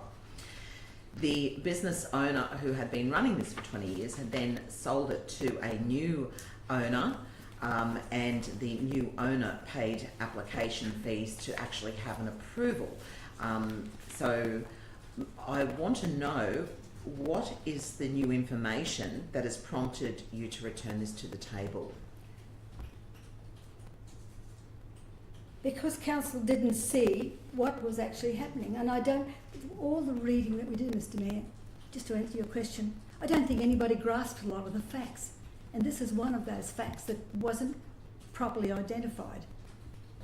And our people have, in the report here, they still don't get it because they're making errors of statement. And that's what concerns me. Nobody really understands what's going on. Well, Councillor Mather, if I could just perhaps ask them, in order for us to get it, could you explain? Mr. Could you explain why the fee should be reimbursed as simply as you can so that we can get it. Mr Mayor, these are people who've come from Mackay District to invest in the Shire. Yeah. They bought a block of land and found out once they'd bought it that it didn't have approval to do what he wanted to do. He was a mechanic. There was a house there. He was going to bring his family down. He had a mobile service. He used to service the properties with his own vehicle. It's a mobile service. He didn't have to start there until he got his approval. The previous landowner, who had been operating for, as it says, some 20 years, without approval, and when he sold, the next bloke took it over. Nobody, at any stage, it would appear, went up there and said, hey mate, you've not even got approval. What are you doing operating? No one ever said that. He was never pulled up for non-compliance. He was never given a ticket for non-compliance. But he sold it on, and this fella. And that ticket for non-compliance transferred over to him. Because it said in the report that he started the business. It was already operating. He did not operate it. This man who bought the land did not operate it. He had a mobile service. And that 25% we're talking about, it's because it said repeatedly here, it had already commenced business. He hadn't started the business. Question. Okay. Certainly, with the Can I just go? Well, I might just move a procedural to have suspend standing order, so we can Yes. maybe have just free, fluid conversation. Yes. All those in favour? Yes. Those against? Or just maybe those in favour? Yes. Okay. Thank you, councillors. Question, Yep. Mr Mayor. So thank you, Councillor Mather. I remember in 2020 specifically that the manager for development spoke to the new owner, who you refer to, and they were quite fine to actually pay the fees so that they could have this approval. I believe that it was important for them to have the approval, so if they then sold the business on, they would have the approvals. So what I'm really asking, has this owner come back to you and said, hey, I want you to try to stop these fees? Because in December of 2023, the new owner who paid the fees was quite compliant and happy to pay the fees. So I don't understand why you've brought this back to the table if there's no new information. He was happy to pay the fees because it had already been stuffed up, excuse the expression, because of a mistake that we made. He didn't come to me and ask that it be refunded. I came to him because I found anomalies in the list of charges that were due according to Can I just ask council. a question? So just so I'm a little bit across it. So you're saying that council's made a mistake. Was he fined? Go back. Or was it? No. I wasn't here back in 23, so this is new to obviously myself. So Yep, I'm just trying to get my head. So I just want to find out what mistake are you saying that was Okay. made? You'll need the truth, the whole truth, and nothing but the truth, and you'll get it right now. Just the mistake. When he put his application in, did all the right things, Mhm. got approval, then was given infrastructure charges, $42,000. Mhm. I didn't know about that at that time, okay? What had happened, former councillor Swaddling was in the area and he was approached, what's this $42,000? And former councillor Swaddling said, oh gee, that's a bit tough. Got on the phone, according to the man who owns the business, said, $42,000, that's not good. Got on the phone and said, words to the effect, I fixed it. Oh, thank God for that. No, you don't have to pay it now. You've got 12 months to pay it. Oh, that's no damn good. Something happened in the office, but it was scrubbed. No approval from the council, no presentation to the council. No, this is what we've done, can we fix it? No, nobody ever knew anything about it. They're the sort of things I worry about. And of course, I said to this fellow when I came along, Chris, can I have a look at the list of things that you've got? And then this other one came up, this 25%. And I found out that it wasn't to do with his application. And I brought it to the table for a refund on that, because it was a compliance thing from the previous operator. Mr Mayor, may we have the General Manager of Communities Development to come up to the table? I'm happy. Oh, thank you, Mr I'm CEO. not sure if facts are helpful, but if you recall the history of the matter, so that whether it was, say, Mr Ouston this morning or whether it was this particular applicant, there was an application fee that was required, and following assessment, there was an infrastructure charge applied. Councillor Mather is absolutely right that there was an admission that the infrastructure charge was applied incorrectly and was withdrawn administratively without reference to the council because it was recognised that it was applied in error. Yes. That's been fixed. Yes. The application fee paid from the outset to arrive at that conclusion for this application and any other that is to remedy works that have already commenced, as is shown in the report and shown in the notice that's attached to your report, has a 25% loading included on that, this application and any other. It is absolutely at the council's discretion to waive that, as Councillor Mather is proposing. We have consistently recommended to apply the loading to this application and to any other as we would, and we're recommending that it continues to apply in this case as well, but Councillor Mather has returned it to the council to consider this as an exceptional circumstance. Okay. Thank you, Mr CEO. Mr Mayor, Yes, Councillor the reference Excuse to... me, Councillor Mather, sorry, I'm just going to let Councillor Wolf on. Just got one question.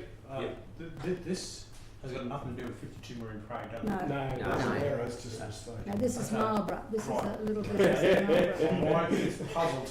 I was to say when I was reading it, it was spoken. Okay, thank I'm you. trying I to just wanted fix. I'm trying to fix the unfixables. Okay, no, that's okay. That's an easy question to answer. Thank you. I'm just trying to join the dots. Yeah. Thank you. That's all. When it was said, when it came to the table, I brought it to the table before, and I raised this about this fee that should not have been in there, because we use the words works already commenced. That fee was applied there for works already commenced. He had not commenced work. He had a mobile service. And I can't see why they keep repeating that works had commenced. They hadn't commenced. Nobody ever went up there and inspected what he was doing when he was commenced. Nobody knew there was no services there to actually apply infrastructure charges. Nobody had been there. They had no idea what they were looking at. And when I brought it to the table, the former councillor said, but he was happy to pay it. He just wanted an approval. Just because he was happy to pay it just to get the approval doesn't make it right.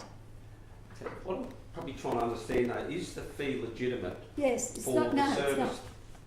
it's not legitimate for this application. And you believe it's not legitimate because why? He hadn't commenced work. No, but He hadn't been non-compliant. But isn't it the case, councillor, that if I sent this to the Triple C because I had enough of it at that stage. I sent it off to the Triple C because I felt so strongly about it. Isn't the new owner, it's up to them to Do the due diligence. Yes. due diligence and have it all. It's not up to, it's up to the owner to get it all sorted out. Yes. Country people have Let's a look at, major capacity for trust. yeah, And I mean, he did the right thing when he found out that he couldn't start the business. He was bringing his family down to get it all set up, and he was just servicing people on their properties in the meantime. so now the business is running, it's legitimate, Yes, it's authorised, yes, it's all above board, yes, and there was a cost attached to that of some $2,500, was there? yes, 2,600 and something. Right. Okay. And It's just making things right, Mr Mayor. It's not a gift. But is it not a right charge in the first place to No, be it shouldn't applied have been to it? charged in the first place because they're... It is. Well, Councillor Fred, if you think there's something wrong that I'm saying, please say it. Councillor Mather, but further we don't point at each other in that way. I'm trying to understand, is the charge legitimate? No, it's not. And because why? Why is it not legitimate? Because we are basing it on his capacity to start the business prematurely without approval. And he hadn't. Wasn't the business already running though? Yes. He'd just Illegally. taken over the new ownership of the same business. He had bought the land of somebody who had been non-compliant for 20 years and nobody from our council ever picked it up. But the good thing was that they withdrew the infrastructure charges, so they didn't have to pay that. Well, they shouldn't have been applied in the first place. And the good CEO has acknowledged that Yeah. there was a mistake, an error, and we all make those, but they withdrew the $40,000 in infrastructure charges. Yeah. And then this fee, in your opinion, Mr. CEO, can you help us understand, is it a legitimate fee that anybody else would have to pay if they were going to go into a similar type arrangement? So it's published in the fees and charges. It applies universally to this application and to any other. Okay, rightio. In the circumstances where the operation has commenced prior to approval being granted, the history of this is that the business operated for, I feel I heard, nearly 20 years. This was remedying that, so the fee was applied as it would to any other pre-existing operation that hadn't received approval prior. Okay. Can I give an example, please? Can Many years ago, I looked at And then we're buying going a to wrap dog. up. We'll go to I looked Councillor Watson. at buying a dog kennel that had never been approved. And when I looked into buying it, I had to pay all the fees to be able to run that business later on. There's no difference in this. There is a difference. Because It's they've no- been running for 40 years. I think I'm not- Councillor Eastwood, you were going to move procedural, were you? You have to go back to standing orders, we're just going around in circles. Mr. Okay. Yes. Those in favour of going back to standing orders? Okay. Now on the standing orders, so we've got a mover, Councillor May, we've got a seconded Councillor Rollery, I believe. Is that correct? Yes. Yep. Okay. Have you had your opening debate, Councillor Maida? Yep, I believe. Yes, yes. Yep. Anyone want to speak against the motion? No. Okay. Anyone want to speak for the motion? No. Councillor Maida, do you want to wrap up debate? My conclusion, Mr Mayor, if Yeah. we're prepared to tack on a charge for a person who has, in all honesty, bought a property with the plan of bringing his family here and contributing to our economy here, doing the right thing, and we're prepared to hit him, not only with the 42, which was sorted out, thank God, it just goes to show we didn't do due diligence. Otherwise, we would never have applied that in the first place. So we can't put all the blame on the applicant. What we've got here is a situation where he's being given, I guess call it a fine, but certainly a charge, because the previous owner did the wrong thing. He operated without a licence. This fellow did all the right things, and he is being punished. Thank you, Councillor Mather. That's the end of the debate. We'll go to the vote on this particular one. Those in favour of the motion? Those in favour? Thank you, Councillor Mather. Those against? Thank you, councillors. Thank you, Councillor Mather. Okay. So disappointed. We could do the next item, or we could do smoke up. What about we wrap up the notices of motions with the next item, and then we'll move to smoke over. 9.3, notice of motion. Councillor Mather, proposed highway upgrade at Bondula. That's just a pretty well straightforward, Mr Mayor. Okay. Would you like It's, to move that, Councillor Mather? Yes, Mr Chair. Do we have a seconder there? The hands went up. Councillor Friend is seconding. That's Councillor just for the sake of anybody viewing in the Bondula area between the Lindsay Hartford Bridge and Cobberball Road has been identified as a hotspot due to the obscurity of vision, because buses circulating in the area, parking, picking up, and Main Roads has been advised. I've spoken with them verbally, but I needed to put it in writing to make sure they've got it on a forward works program for upgrade. Thank you, Councillor Mather. Anybody like to speak against the motion? Any councillors wanting to support and speak? I will. Councillor Friend. Thank you, Mr Mayor. I'm happy to support Councillor Mather in this motion, as it certainly never hurts to write to the Department of Transport highlighting very valid concerns of the residents in this particular area, and it would be great to hear what the TMR have to say in their reply. So happy to second this. Thank you. Any further councillors? Just to Councillor say, Mather, want to Mr wrap Mayor, up? the last couple of lines, copy to the Minister, copy to Member for Keppel, were missing from the recommendation. I put it in mine, but it didn't transfer over to the report. They needed to be added. Yep. Would you like to just make clear who you'd like to be added into that? Oh, just the Minister for Main Roads Transport. Yep. And the Member for Keppel. Yep. Okay. So with those inclusions, you're happy to go to the vote on that, Councillor Mather? Yes, nothing to lose. Those in favour? That's unanimous. Thank you very much. Thank you, Councillor Mather. That concludes your notices of motions. Procedural motion to adjourn for morning tea. Councillor Friend, all those in favour?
councillors and staff and members of the gallery, and some of the council staff who are tuning in for the very first time watching a live council meeting as part of their role as they are now enjoying insights into how the operations of council meetings go on. So hello to those people out there. Just wanted to note, councillors, that Councillor Mader has left the meeting this morning for personal reasons, so just to acknowledge that. Perhaps if you could capture that in the minutes, that would be great. Back to business. We've got item 10.1, recruitment of the Chief Executive Officer. We've got a report there from our current Chief Executive Officer. Mr. Daniel, do you want to add anything for us? Happy to, Mr Mayor, through the mechanics of the process of recruitment of a replacement CEO.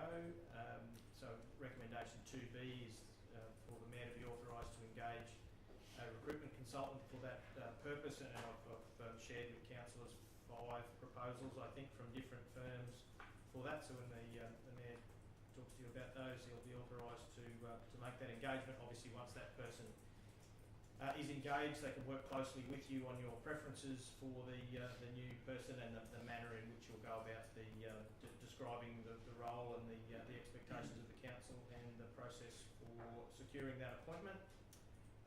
And recommendation 2C is about the Mayor presenting that package to councillors as part of that process. Obviously, in the interim, I've signalled to councillors that I'll be finishing up toward the end of next month, and it will be necessary to have someone relieve in that role. So we're also authorising the Mayor to assemble a shortlist of acting CEO candidates, and I think, as you know, we're well advanced down that path, and proposal possibly even to make that appointment as early as next week, such that that person might be about the place a week or so prior to my departure. So we make those recommendations to councillors for consideration. Thank you, Mr CEO. Councillors, if there's any questions, please do. Thank you, Mr Mayor. Through you, I would say that under number 2C, present recommendations and an addendum to the councillors so that it is noted. I typically, in the past, as councillors actually undertake the process of discussing the CEO's performance and the recruitment process, I thought that it would be better if we can make an addendum to note that councillors will be presented with the recommendations. Yep, and that is to, I guess, to influence point C, which is the present recommendations for the permanent CEO appointment process and remuneration package. Present recommendations. Yep, happy to include for councillors. Recognise that any decision that this council makes in relation to the CEO would be a decision of the full council. Of course. So thank you, Mr Mayor. If I that just can wanted be that clarified. captured in there, that would be very consistent with the values of this, certainly this chamber council. Just a short Yes, question, Councillor Mr Watson. Mayor. I'm just looking at number 1 that says or earlier date by arrangement. Is our CEO thinking it's time to go home earlier, or? Not necessarily, Mr Mayor.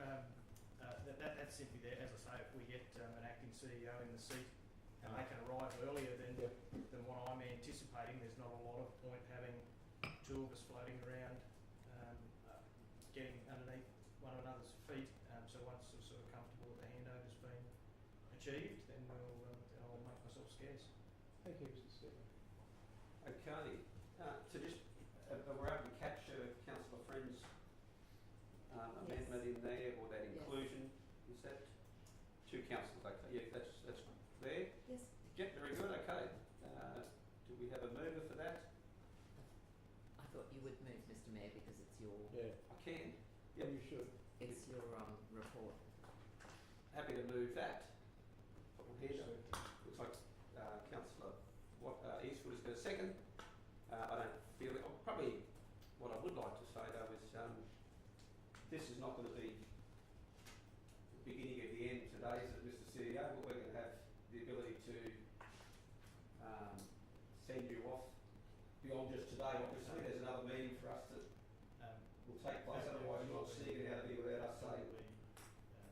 There's another at least 2 special meetings that I'm aware of. There's a round of committees in July and likely the July council meeting as well. Okay, there we go. Stay with me for a little while. We'll have the appropriate opportunity to obviously speak to your that would be great. Anyone want to speak to that motion or speak against? No? We'll put that to the vote. Those in favour? That's unanimous with those that are here. Thank you, councillors. Next up, we have engagement of strategic development consultant. This is council report 10.2. 10.2.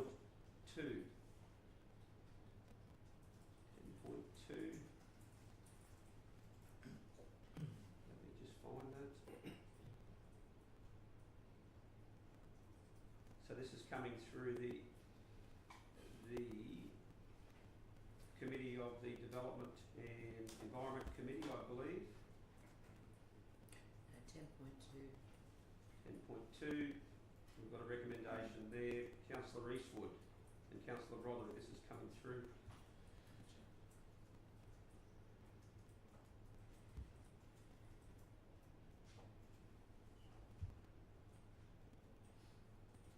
So, we have a mover for that. Oh, I can move that, Mr Mayor. And I'll second it. So, the mover, Councillor Eastwood, got a second, and Councillor Roderick. Any questions on that, councillors? Yes, thank you, Yep. Mr Mayor. I have quite a few questions. This is an interesting report. Thank you very much, Councillor Eastwood and Rothery, for putting this forward. I have a number of questions here because I think it's important that we explore why this recommendation is being put forward in relation to resolving that the council is satisfied that there is only one supplier reasonably available for the provision of strategic development consultancy services due to the unique combination of professional expertise and local background knowledge sought, that it would be disadvantageous to invite quotes or tenders. So I'll ask Councillor Eastwood, as you're the main mover on this, how did you decide that there was no other consultants and that there is only this person who should be consulting? Well, I guess my name is actually to the recommendation. I've actually been write it, but I believe that Mr Scott has quite a lot of ability, and he's also aware of the local government area that we live in, is serving as a deputy mayor, and whilst I've got my name to this, I actually wouldn't be discouraged if we did go out to tender for other people. We've actually had a phone call this morning by somebody that's probably a little bit disappointed, but it hasn't gone that way. So I'm quite happy that we have debate in relation to this, so that the table we're able to emphasise what they would like, because that's what it's all about. Sure. Thank you, Councillor Eastwood. How did this unofficial appointment come about? Did you reach out to Mr Scott, or did he reach out to you? I think I'm probably, and I don't really want to move this on, but I probably need to put this across to the mayor, who was probably, he had most of the deliberations between Mr Scott and himself, so maybe he can answer that question better than I can. Right, so it's not your report. Mr Mayor, how did this all come about? Happy to respond there. Come about after winning the election.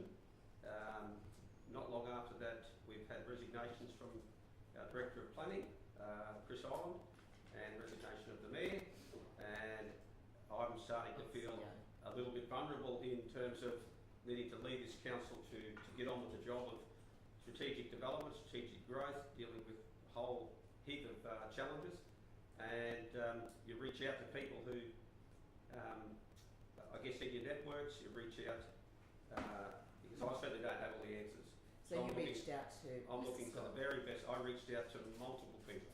Absolutely, I reached out to everybody I could to try and assist putting together the best possible framework that we can to give this council the best chance of success. Okay. So was there usually, so for example, when we've had consultants come to local government councils in the past, there has been positions noted by officers, CEOs and management saying, hey, we need this consultant for this particular project. Goes to tender or expressions of interest, they then apply, or alternatively there's also employment through a position description. So was there any position descriptions for this? The position description is a strategic development consultant, is what's been proposed there. That's the name of the consultant, that's right, but in a position description, Mr Mayor, it actually goes into far more detail about what the actual position holds, what their duties are, if they're key performance indicators, how do we then know what we need? I mean, so there was no I think there's more detail in the commentary there that breaks down the areas that the consultant would focus on. Sure. The strategic areas that okay. we know are a huge challenge to us to try and advance. And we had a workshop with Mr Scott that come and did a half-day workshop with the councillors, so that gave some insights into the areas that the consultant was identifying. And it's about trying to get the very best people we can into those roles. But I was at that deputation, Mr Mayor, for the first hour because I had alternative appointments after that, and I believe the workshop went on for about 2.5 hours. So what particular areas does Mr Scott want to concentrate on? Well, he would be concentrating on the areas that we believe are the priorities for this council to try and sort through. And there is a myriad of them.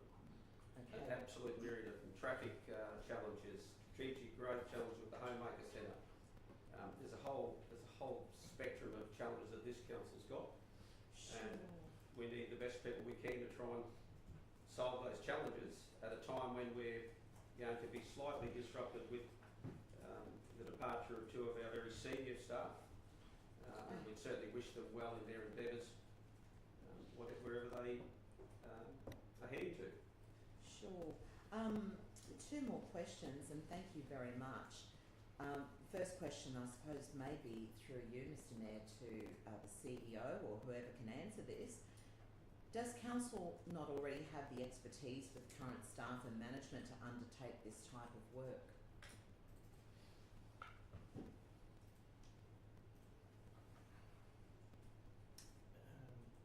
Thank you for the question, Councillor Friend. I don't think any council officer at any council would ever knock back the opportunity for additional resources. It's not something that we've necessarily sought out, but would certainly welcome the additional assistance. I guess as I've explained to councillors previously, the candidate being considered, I guess, brings a rather unique insight into some of the growth management challenges confronting the council, given both professional and an elected official background. I guess there's not many that have that combination of things. It's probably all I can add. Okay. And my very last question, that Mr Graham Scott was a consultant, and perhaps still is, I don't know, for a local developer, and a development in Secret Valley, and the development number was D183-2022. In fact, we had a deputation on the 4th of July in 23 and a briefing, and along with Milford Planning and the developer, Mr Scott was working on their behalf. Is he still associated with the development in question in Secret Valley? And if he is this not a conflict? Is that a question directed to me? To whoever would like to answer it. My understanding is Mr Scott has discontinued with his other clients in private practice. Any consultant, Mr Scott or otherwise, in the same way as councillors and staff, have to manage potential conflicts. So through disclosure and management of any conflicts that might exist upon their appointment. I guess unless the appointment is made, we don't know exactly what those are. We'll explore. Thank you, Mr. Senior. Mr. Mayor? Yes, Councillor. You mentioned that you'd spoke to other people about being a supplier for this position. You have give us some names. I mean, you've said Mr. Scott. Is there anyone else? No. Without putting words in my mouth, I spoke to lots of people about a whole range of different subjects to do with planning, to do with engineering, to do with environment, to do with growth. Okay. Absolutely spoke to, and I'll continue to speak with as many people as I can to try and lead this council in the best way we possibly can.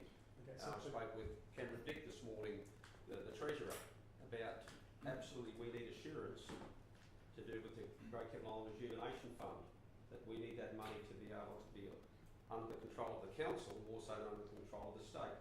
So you're always going to have conversations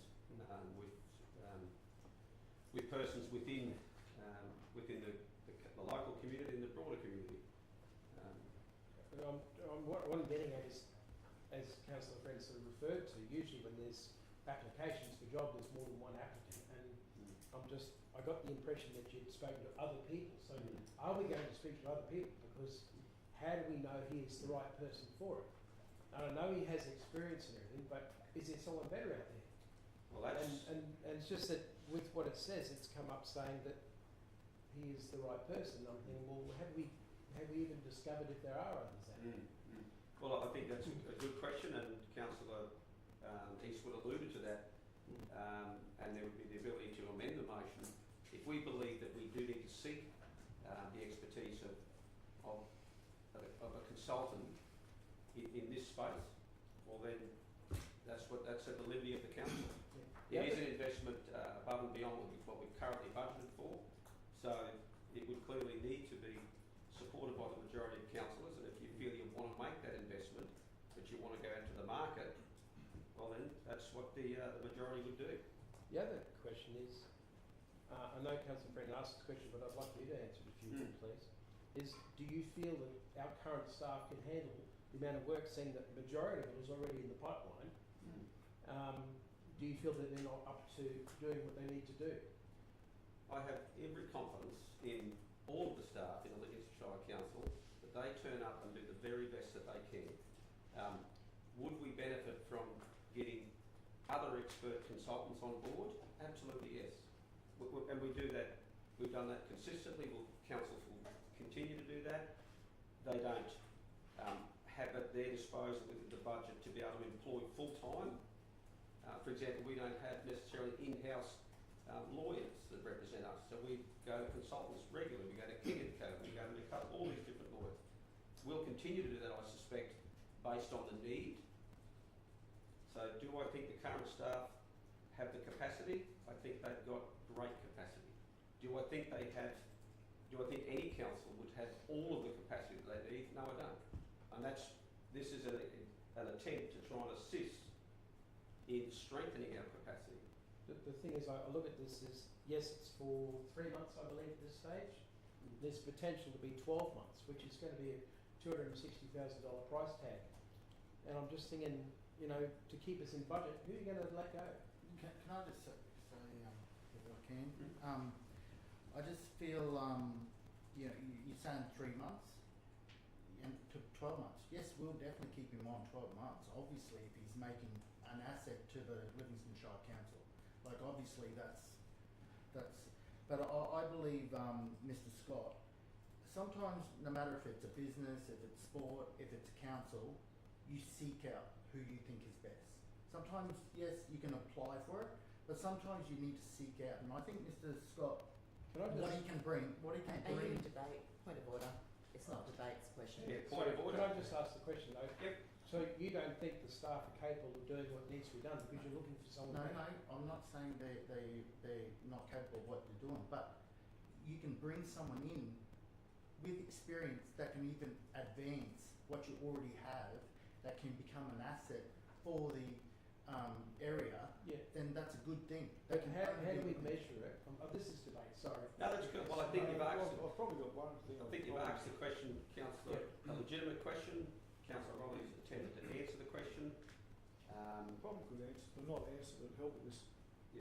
We're just about to lose our manager of communities, and so we're actually going to have a void there to So start with. are you talking about putting Graham Scott in? No, not at all. Well, But then we're going to replace. yes, but Chris. how long is that going to take?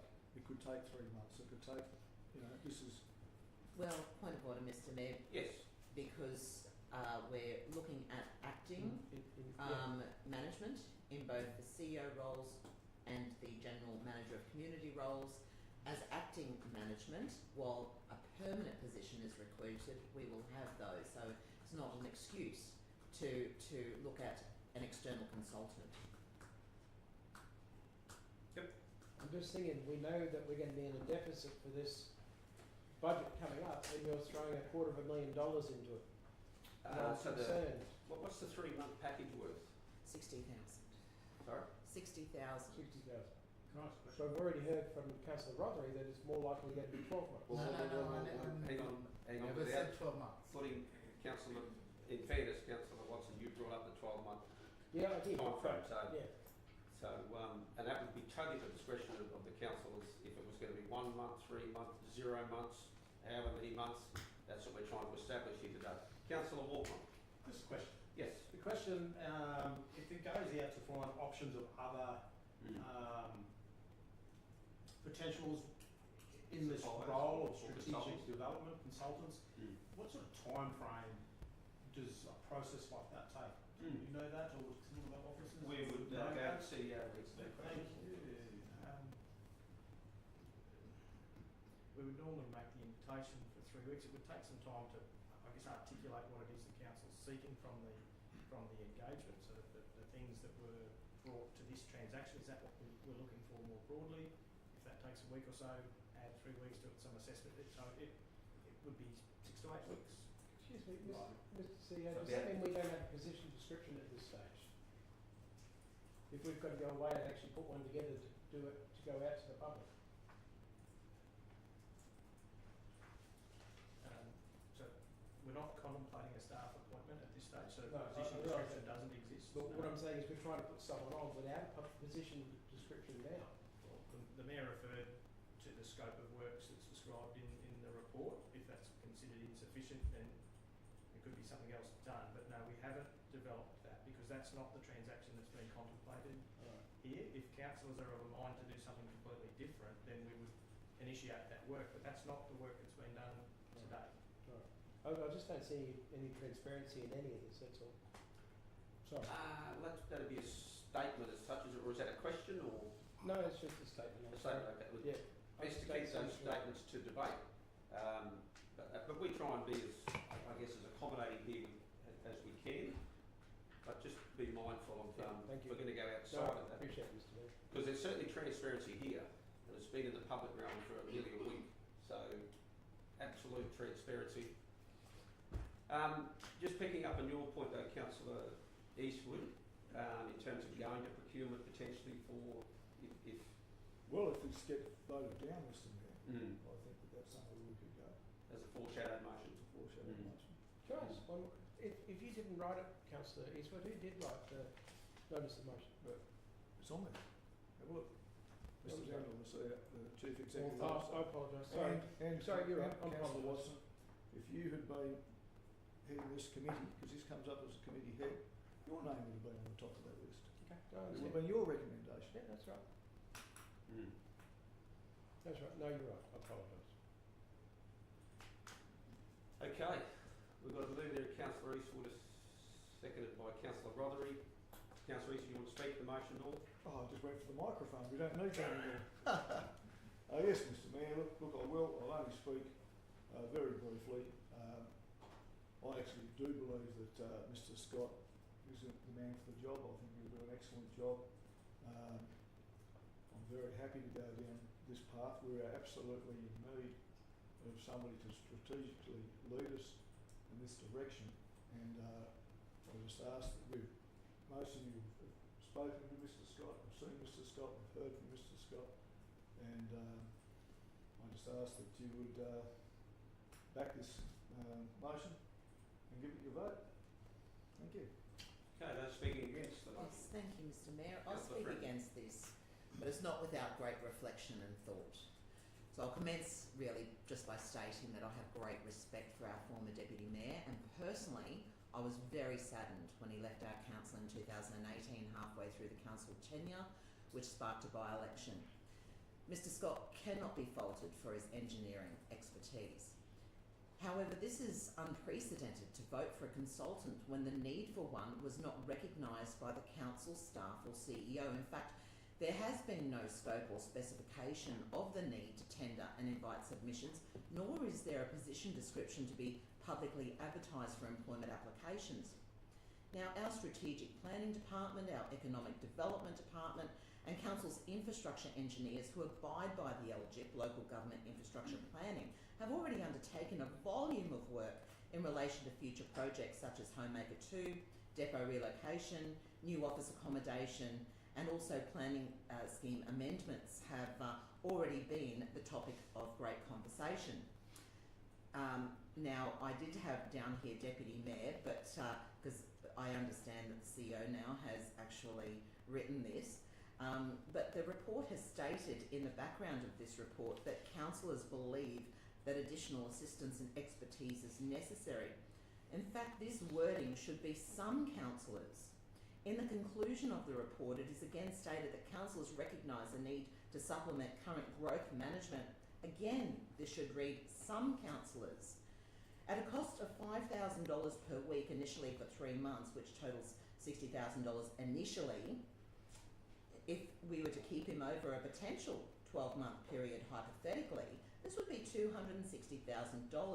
And as this position was not called for by the council management and officers, and as it was not all councillors involved with further internal discussions on the matter, except a deputation, which I've said I've attended for 1 hour from Mr. Scott, I cannot agree to creating a position that was not called for.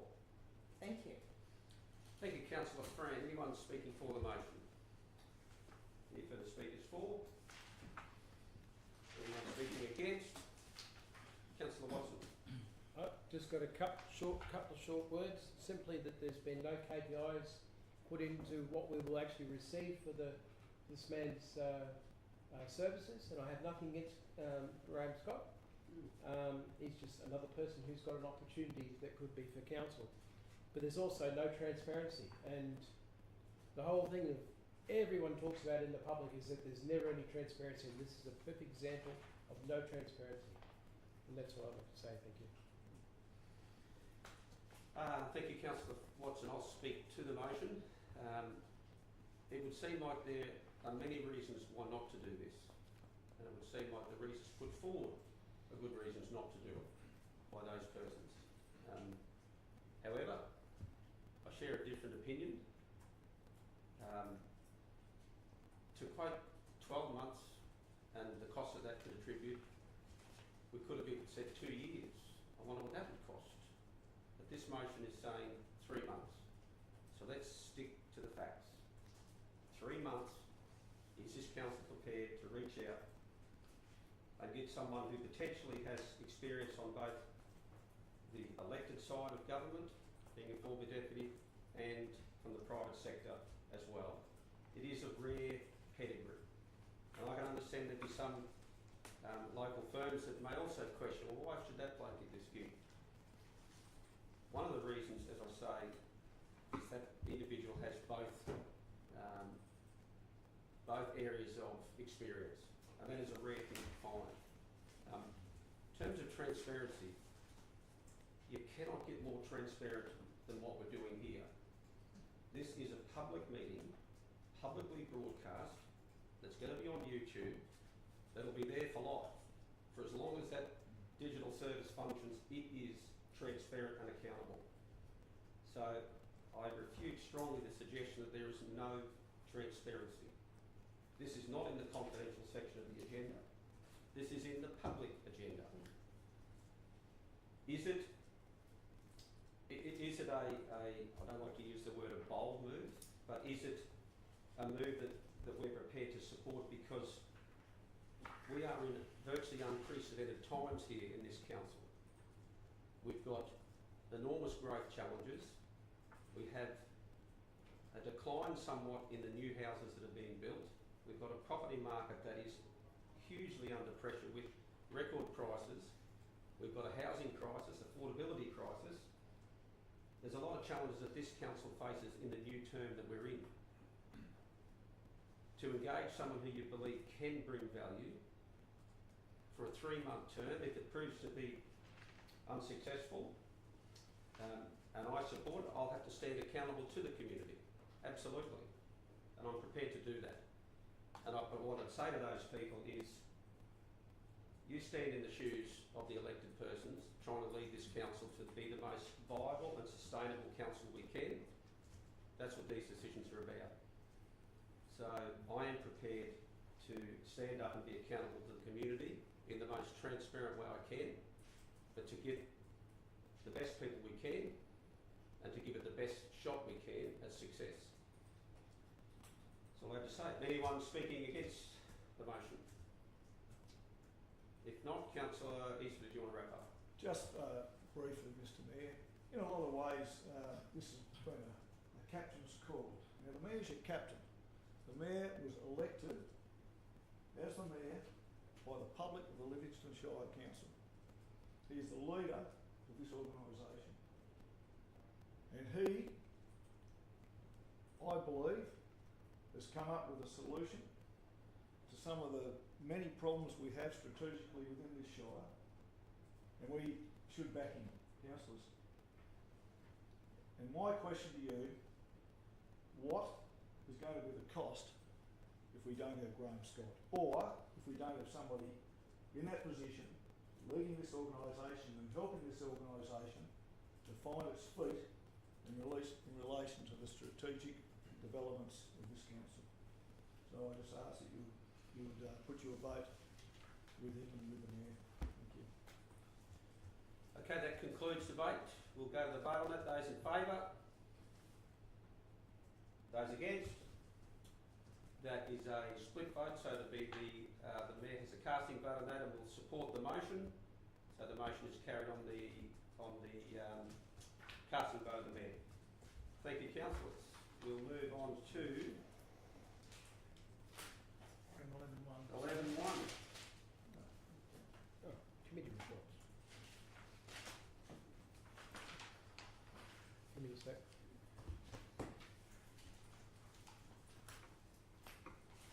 Very well. What have we got here? Yep.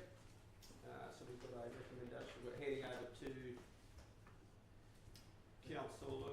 Councillor Watson. Yeah. All right. I'm going to read by the script that I've been given because it's very new to me. Mr Mayor, I am pleased to present the report of the Infrastructure Standing Committee that met on June 4, 2024, with the recommendations from that committee are shown in the minutes, but I draw Council's particular attention to 11.1, the Yeppoon Aquatic Centre, which I believe we have to get moving on. 11.3, the strategic review of the infrastructure requirements for Kilby Bay. 11.4, receiving cash at the Yeppoon landfill and transfer stations. 11.6, curbside waste and recycling service, expansion to Kawarrell and Mount Chalmers, which I think is very important. And the residential rebate for water saving products. So I present these recommendations to you and seek your support in resolving the matters.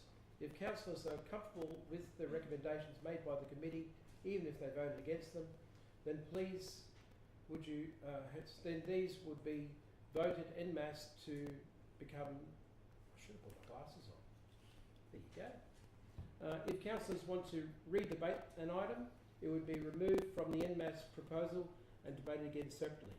There will also be other officer reports, examples of financial statements presented directly to the ordinary meeting. So, Mr CEO, do we just ask anyone has any questions? Yes, through the... Sorry, I beg your pardon.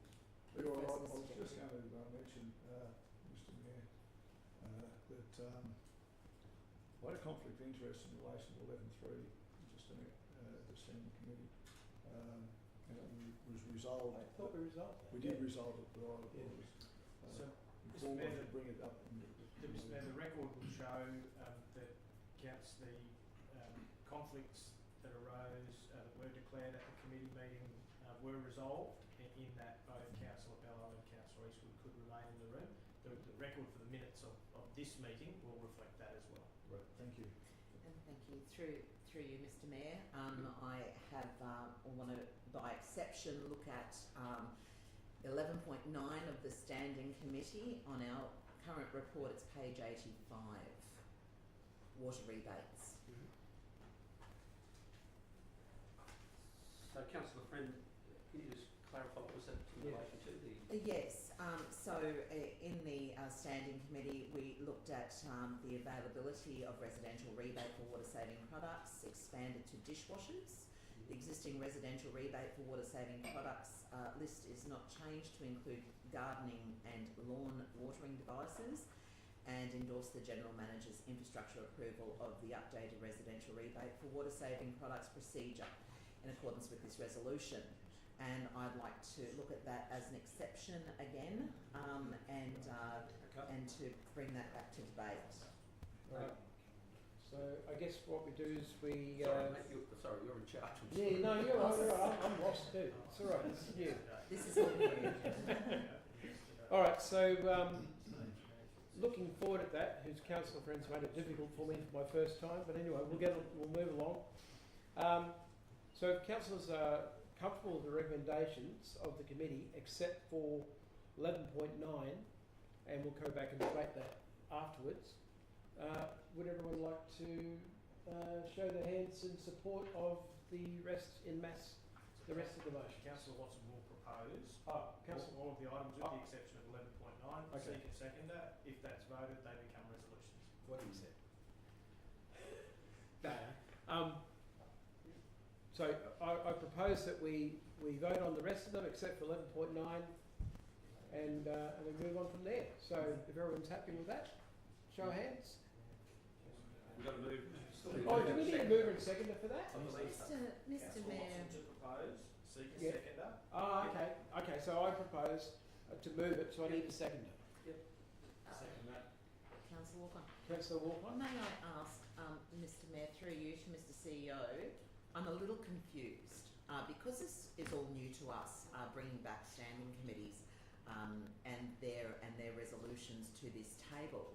I would have thought that in the standing committees, the chair of each department who chaired the standing committee was the chair in the standing committee. However, I believe that it's still the mayor that chairs this meeting. That's correct. And that it's Councillor Watson and myself and Councillor Eastwood will then be just presenting, That's correct. not running the meeting. That's correct. Okay, So I propose that I move the motion and then hand it back. I was just letting it run. Yes. Right, Yes. thank you. So So- I propose. He enjoyed that. No, thank you. No, I'm fine with that. I really don't know what I'm doing, so it's all new. So I'd like to move the motion that we vote from 11.2 to 11.8 and then include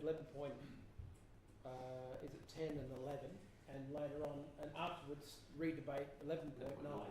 Yep. So I need a second Thank you. for that. Councillor Watson. Thank you. And we've got a seconder, Councillor Walk-on. Any questions, councillors? If not, Councillor Watson, would you like to speak to the motion? I'd just like to say it's a great learning curve to be doing this for the first time, but I'm enjoying the new portfolio of infrastructure, and it's very interesting actually. But anyway, I'd just like, let's move along and get a vote. Thank you. Anyone speaking against the motion? No. No. Councillor Walker as a seconder, do you want to speak to it? No, thank you. No. We'll put the very first Infrastructure Committee meeting report to the council vote. Those in favour? That's unanimously supported. Deserves a round of applause. Success has been achieved.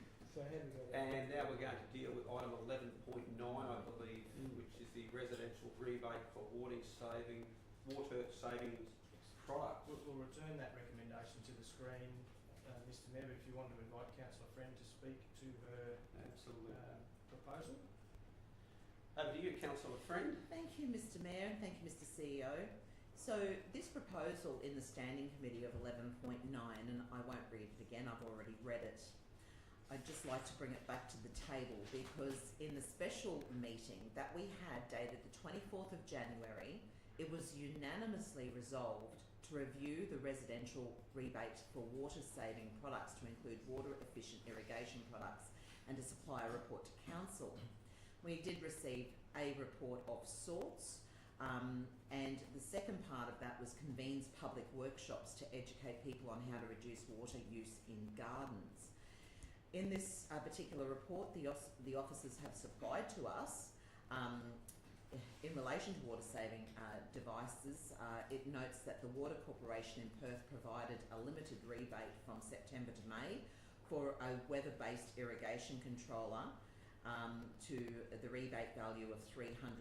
However, for our shire, it also notes that this type of rebate cannot be quantified, and I'd like to know why this can't be quantified and how this particular report relates to the resolution in January when there was no education noted in the report through the standing committee. So why, so I'll just ask that again, tongue-tied. Why this type of rebate cannot be quantified? Why is this so?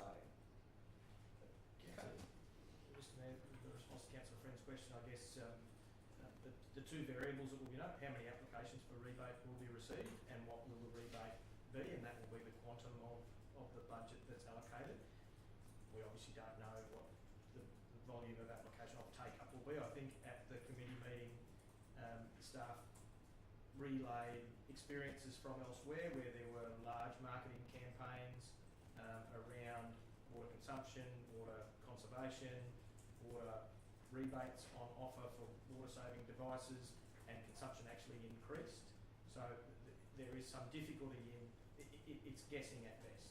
Okay, and thank you, Mr CEO. And through you, Mr Mayor, the second part of that resolution in January was convenes public workshops to educate people on how to reduce water use in gardens, and the report that we received through the infrastructure committee did not note that at all, or did not attend to that part of the resolution.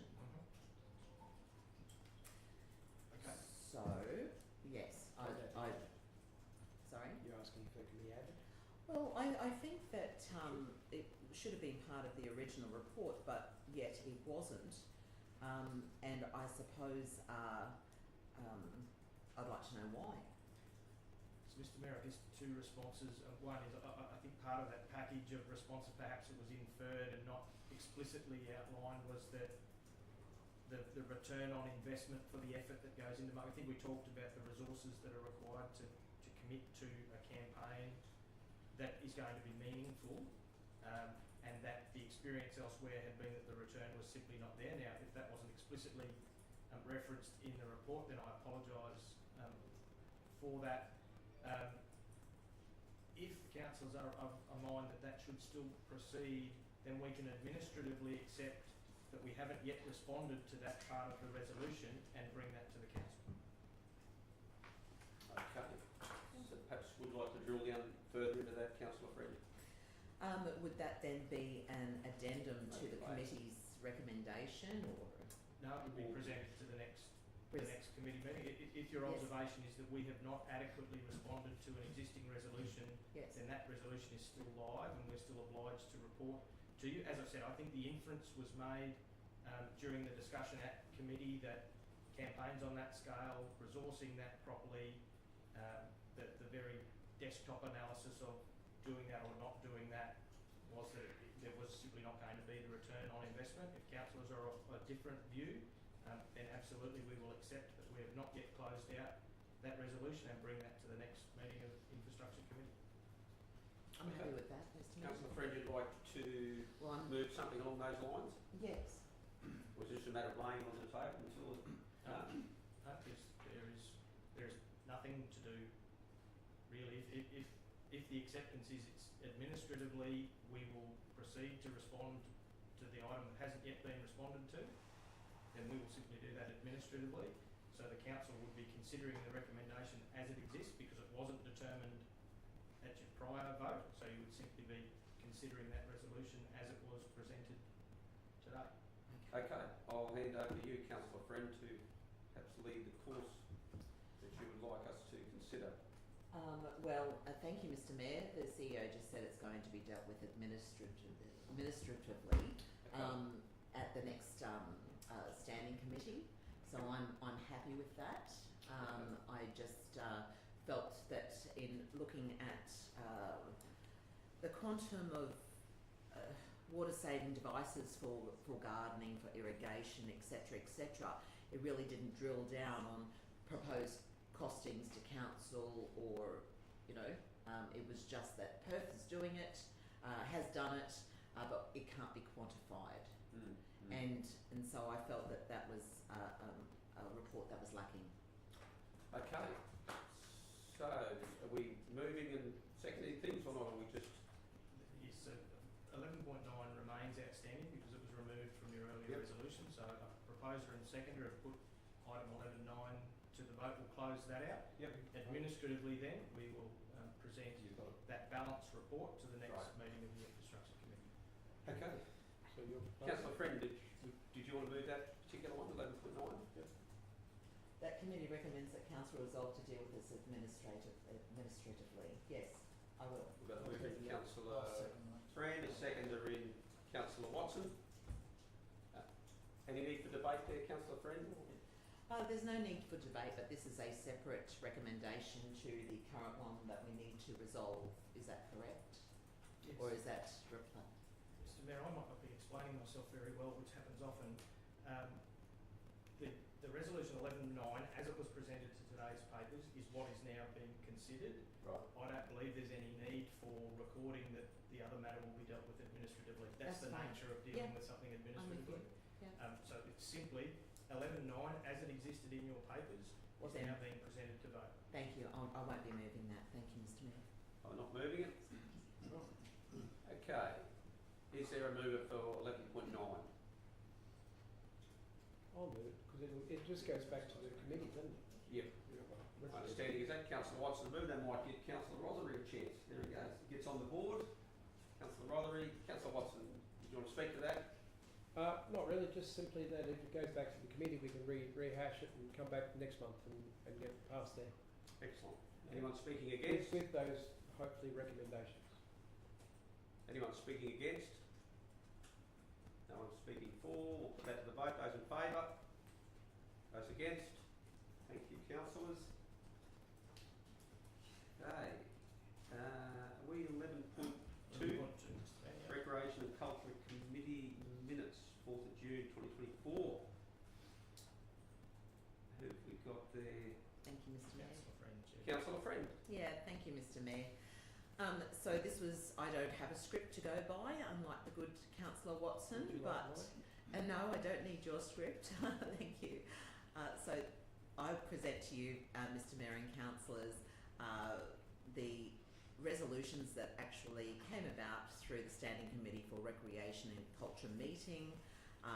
There was the temporary aquatic facility lease, Regional Arts Development Fund, successful applicants, round 2, 23-24, multi-year event sponsorship proposal, destination event, Meet Capricorn project update, and there was one that was withdrawn.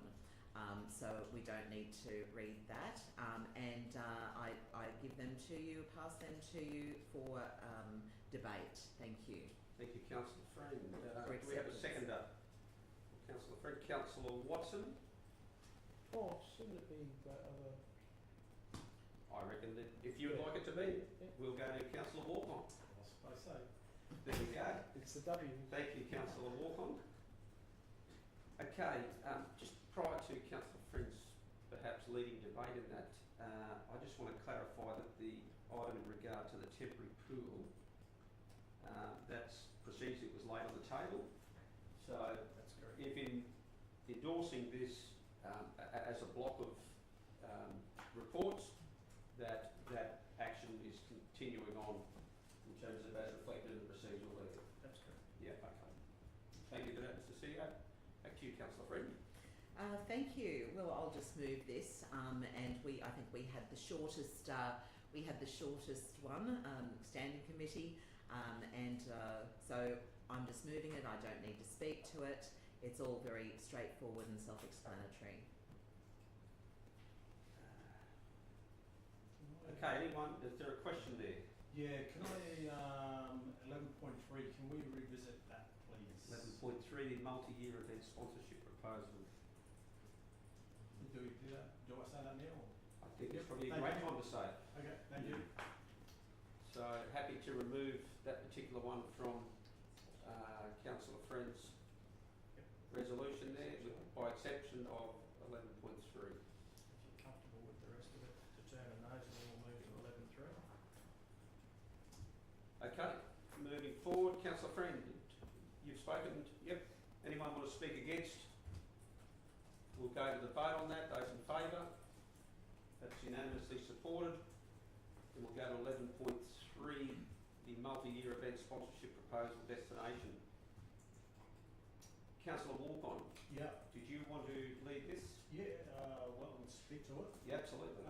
So I played a pretty big role there in the last our previous meeting, just in relation to pushing for 40,000 over each year for 3 years. I've further looked into and inquired about this event, which we know that it is. It's one of those events that we want a lot of people coming into our community, hundreds leading into possibly thousands over a long period of time, and it is the King of Kings fishing event. I've revisited the website as well as asked questions regarding it, and I initially thought that there was a bit of a catch and release picture going on with those fish, but apparently that's not catch and release. So 80-20. 80-20? Yes, 80% is released, 20% caught, which with that still doesn't quantify how much of those large species are still caught. And I just see that we just need to revisit this again in terms of whether this is something that we want to continue to do and have hundreds to 1,000, 2,000 people in here taking large species of fish at huge levels in our waterways out here. So I think we just need to revisit whether this is the appropriate event that we want to see in the long term for our area. Mr Mayor, may I ask? Thank you, Councillor Walpon. Yes, Councillor Walpon, so what you're saying is that you'd like to see this laid on the table for further information and discussion to come back from the officers in a report, so lay this in the table for the next standing committee? Yeah, I think we need to look at the merits. Yeah, the merits of this and whether whether this is the best event for our region, because of there's a sustainability factor that I had in my mind, and an environmental factor in the presentation. And so when I just thought about sustainability and an environmental aspect, my thinking went one way. All right, I'll move a procedural motion, Mr Mayor, through you to lay this on the table to come back to the next standing committee meeting to discuss the merits and also the sustainability aspect of this particular event and to clear up some information in relation to Gladstone as well. Can I say yes, Councillor? First off, I was in support of this, but I was of the opinion, as well as Councillor Walcon, that it was fully catch and release since finding out and going by the initial their pamphlet. It did say fish caught are recorded for citizen science, recreational fishing data, and I thought they were more tag and release the whole lot, not 80. So I have gone a different way. And also, a second one, I think as a council, we should put on the table what we want our multi-year event to be. Actually have a list and actually go through and actually, because I think this was thrown at us as it was already decided. I think as council we should have a look at others and find out which one, as a majority, we believe should be the multi-year event sponsorship. Through you, Mr Mayor, I've allowed Councillor Rothery to speak out of respect, but I did move a procedural. Perhaps the chair's allowed him to speak. Well, I moved a procedural motion. You did, but the chair is in charge of the meeting ultimately. True. So, fully respect that you've moved the procedural. As I said earlier today, we can either be absolutely strict on standing orders and not allow any deviation, or we can be a little bit flexible, I guess, in the interest of good decision making. So theoretically you're correct, and the procedural motion was moved, and there has been no debate on the procedural motions whatsoever. And if we would like to go that way, that'll be for the table to decide. I'm happy to be guided by you guys as the chair. But if I could perhaps just add to the procedural motion, Councillor Friend, the officer who is doing their best to try and guide us in this direction has also suggested, if, rather than the committee meeting, if you wanted a standalone workshop to consider what is our signature event, what do we want that to be, that they would be prepared to facilitate a workshop on that, which would maybe give us a little bit more time and flexibility to consider it. So perhaps with the indulgence of the mover of the procedural, if that could yes, thank you, be a Mr Mayor. workshop. So lay on the table, Yep.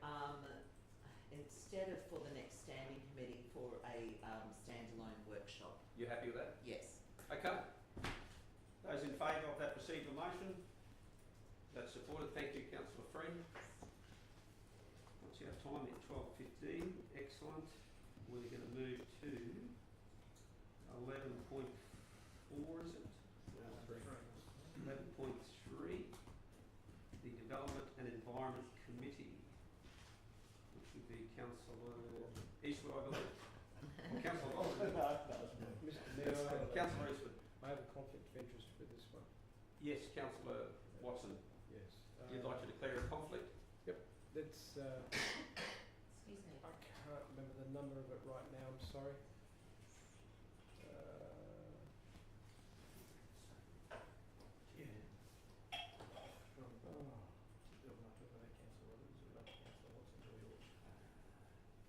Last time I did have it, I can read, so. And what is the declaration of the conflict? Provide some advice to Councillor Watson. So Councillor Watson did leave the room during consideration of a couple of the matters that were considered in closed session at this committee. The recommendation being considered today is simply reception of the report.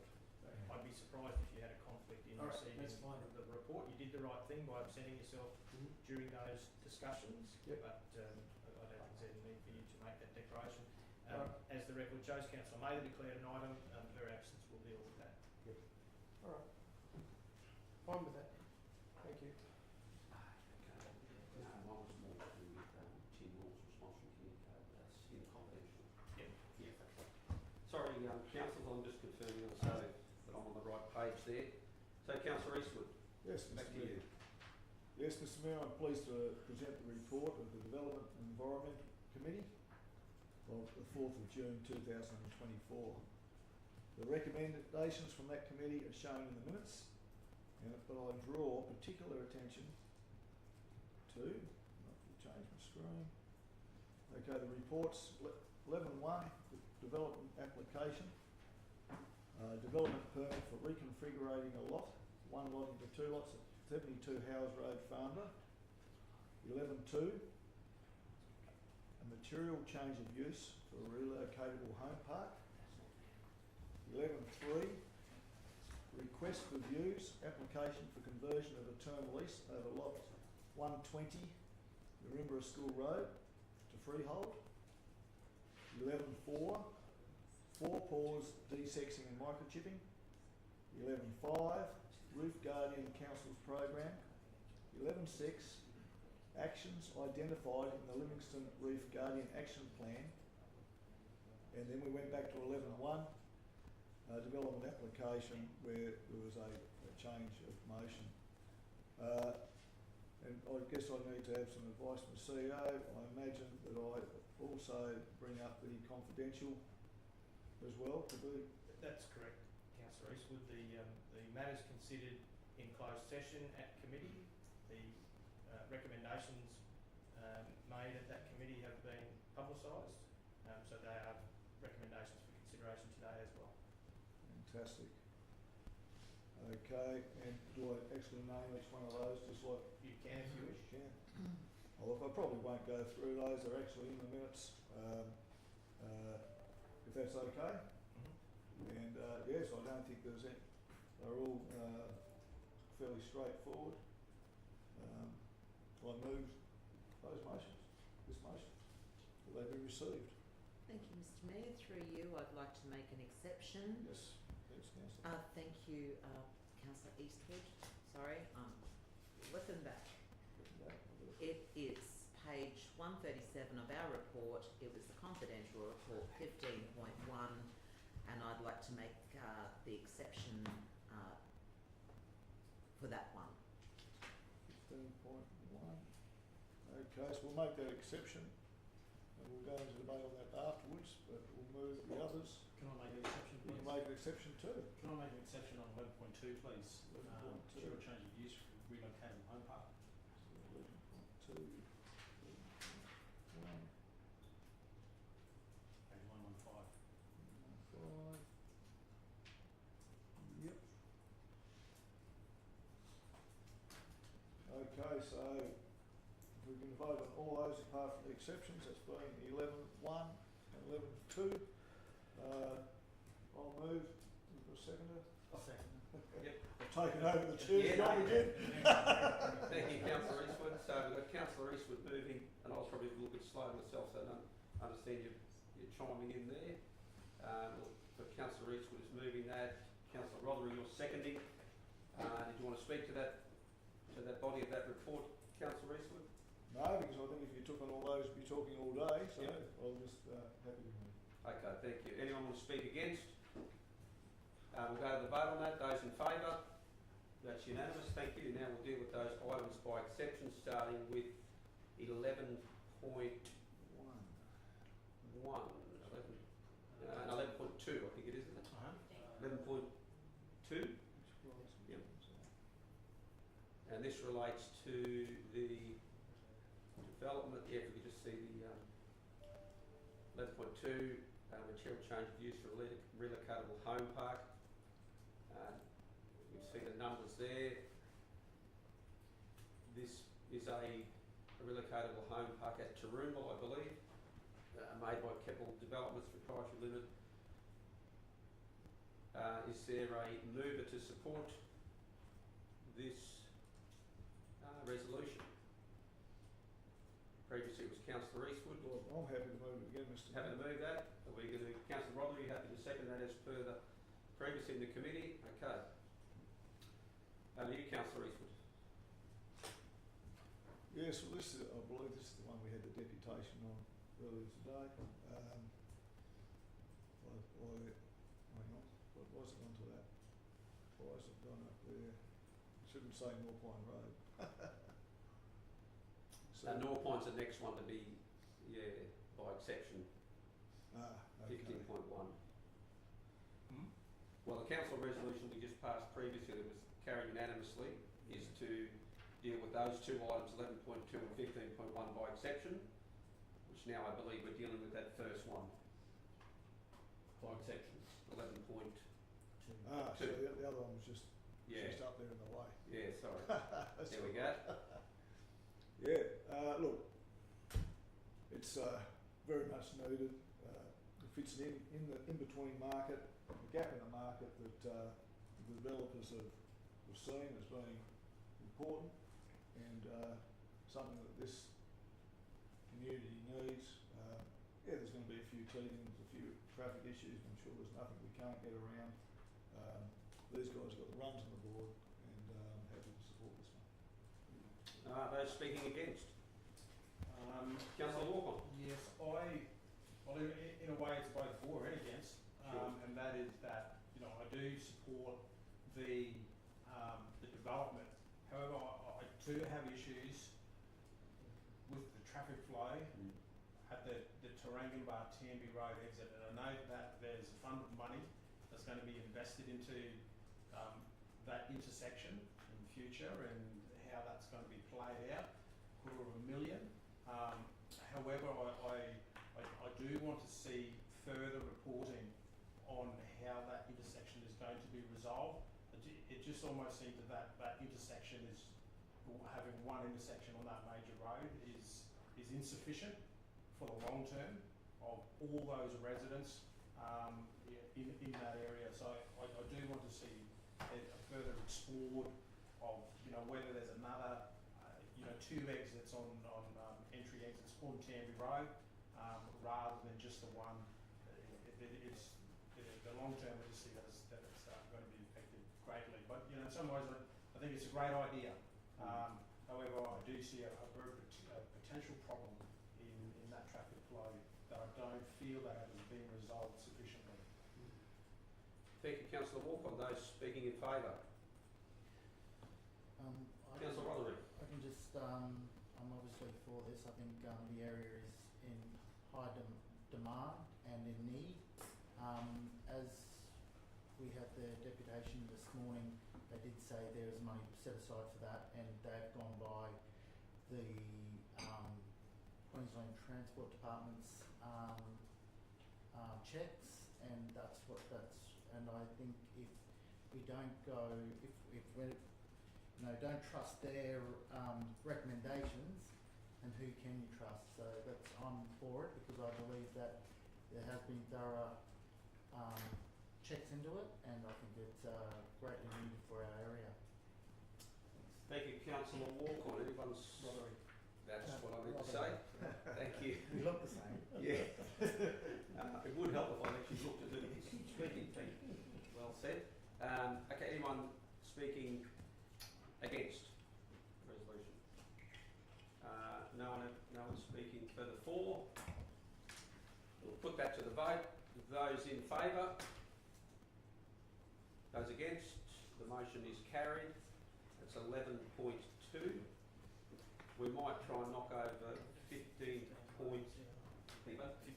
Yeah, might try and knock over 15.1, and then perhaps it might be a good time for lunch. So 15.1, by exception, we're going to deal with now, which is, if we could have that on the screen, that's great. Thank you. This is North Point Road development, which we know has been subject to a legal appeal. We have a report here for us to reconsider.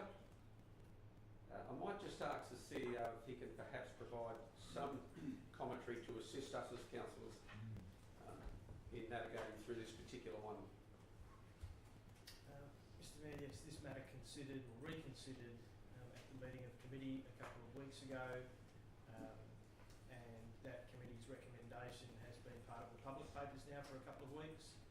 Obviously, it is the subject of a live Planning and Environment Court appeal, so the council is a little restricted in what it can say, but it's obviously published what its recommendation from committee is, and if the recommendation is adopted, then it would be appropriate to provide some little more context to the decision that's been arrived at today, endorsing your committee recommendation from a fortnight ago, based on that legal advice and following some meetings with some court-ordered mediation sessions with the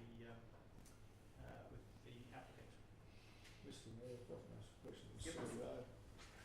How do we go then if we're going to perhaps, you know, if it came up for raucous debate, how do we debate that in the open session where it was a confidential matter? It's very difficult in debate, possibly saying something that shouldn't be said if it's out in the open. So I just wondered whether it should go. It is difficult, Mr Mayor, to Councillor Eastwood. Your lawyer's advice is to not consider these things openly. The councillor's desire is to do that, and the advice has been consistently then be respectful, I guess, of of the legal advice, but by all means, if you wanted to make the planning virtues of the recommendation made a fortnight ago, please do. The lawyer's advice is to not talk about the court case and the legal advice that's provided, Okay. which is distinct from the issues which are the planning matters about water and lot sizes and. I have a question. Yep, I'll go to you, Councillor Friend, in 2 seconds. So just to pick up on Councillor Easton's point, the body of this report is in the public agenda. Is that correct? Or The recommendation, The recommendation. has been in the public domain since the papers were published last Thursday. Yep. Okay. As opposed to it being in the confidential section. That's correct. Yep. So there's a public explanation of what a recommendation is that we're going to consider now, which is the officer's recommendation from the original application. In effect, yes. In effect. Okay. That's true. This was from you, Mr. Mayor. But what I would be concerned about, and I think it probably should go into confidential, is that then if it's going to be debated and if it's going to make a difference to the outcome, then I think we should be free to debate how we wish to debate without having to have our tongue or hands tied. And then picking up on that, ultimately the decision is made in the public domain. The hands go up in the air in the public. That's correct. In the public sphere. So I'll allow Councillor Friend, if you'd like to ask your question, then we'll go back to Councillor Eastman's point. Thank you, Mr. Mayor. I'd just like to ask you actually why you have insisted that this be brought out of confidential into the public domain. Great question, because I believe every opportunity that we can be transparent and accountable, which are words that we've heard this morning over and over, I believe it's paramount that we do that. If, however, the Taylor would like to go to debate this further on potentially legal grounds or matters that were raised within the legal appeals process, well then happy to go into confidential. But this has allowed this to be in the public domain for the last 5 days, so that the public can be aware of it, and at any opportunity that we can be transparent, I'll champion that every day of the week. But if Councillor Rees, would you like to move a procedural to go into confidential, we can certainly do that for grounds that we are wanting to debate the merits, perhaps beyond what the scope of the public meeting would allow. It's a motion proper rather than a procedural, but yes, under section. Okay. Councillor Rees looks like he's going to do that. We'll move that, Mr. Mayor. Yep. Is there a second to go into confidential? Yep. There we go. Do you want to speak to that, Councillor Eastwood, or? Yes, I do. Just really briefly. There probably are things I'd like to go into that we've been advised that we shouldn't speak about in the public realm. And I just think that for my own safety and the safety of other councillors, I just think that that's what we should do. This has got nothing to do with transparency, it's about protection. Okay, anyone want to speak against that? No. Those in favour, put it to the vote. Those in favour of going into confidential for the reasons that Councillor Rees has highlighted? Yep. Those against? There we go, the motion's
sake.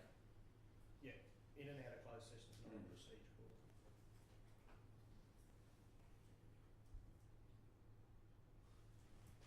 Okay, so we'll back on you. Do you want that? Yeah, I'll probably do. Yeah.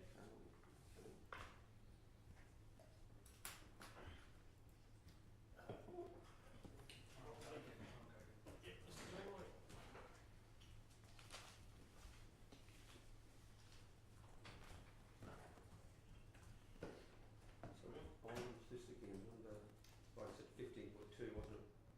15.1 and 11.2, I think were the two that we Actually, I think we dealt with 11.2, didn't we? Yep, okay. So 15.2.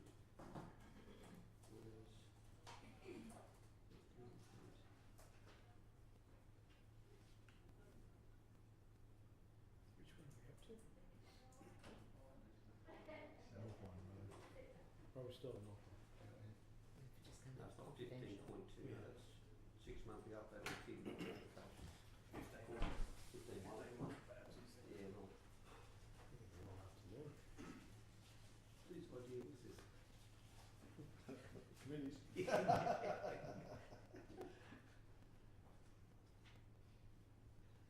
Okay, we ready to back on live stream? Welcome back, councillors and staff and those viewing in on live stream. We've concluded our discussions in the confidential session. We are now going to deal with 15.1, which is in relation to an update. Actually, not so much an update on appeal, is it? So much. No, determination of the matter. Determining the matter that relates to a development application that was previously voted down, has been through some legal process and is now being reconsidered by the council. And that's lot 1 into 28 lots at 189 North Point Road, Bungendara. Do we feel, councillors, that we need any explanation of this from our planning officer, or are you satisfied to deal with the report as we have it in front of us? Okay, we're happy for a mover? I don't think it would hurt. Okay. Just like to get a- Like to get a... Not really? I can say a few words. Yep, So that would be good. That would be good. Thank you, Brendan.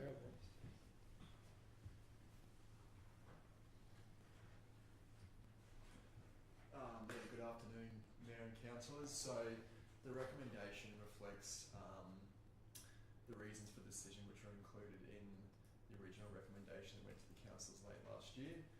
Some conditions of approval which address the water concerns that were raised and the reasons for refusal, and also reflect infrastructure charges for the additional lots that have been created. It's probably not too much more I'd like to say, just given some of the limitations around the legal process, but I'll just pass it back to the councillors for a decision. Thank you.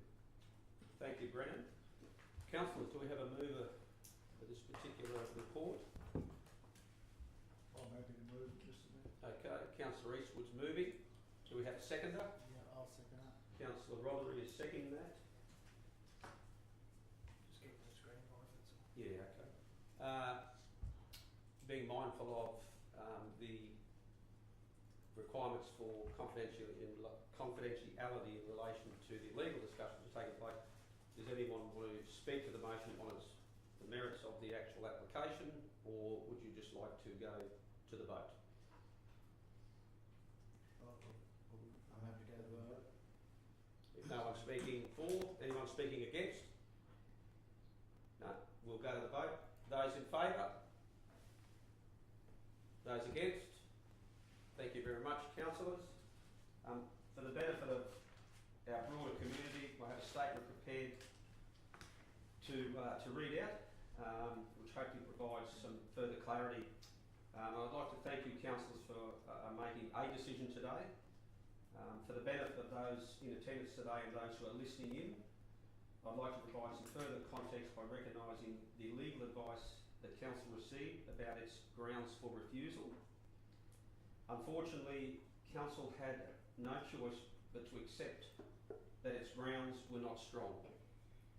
This is not something I could have disclosed publicly prior to the decision being made. However, now that a decision has been made, I wanted to provide the public with some further insight into Council's deliberations. Thank you, Mr. CEO. Thank you, councillors.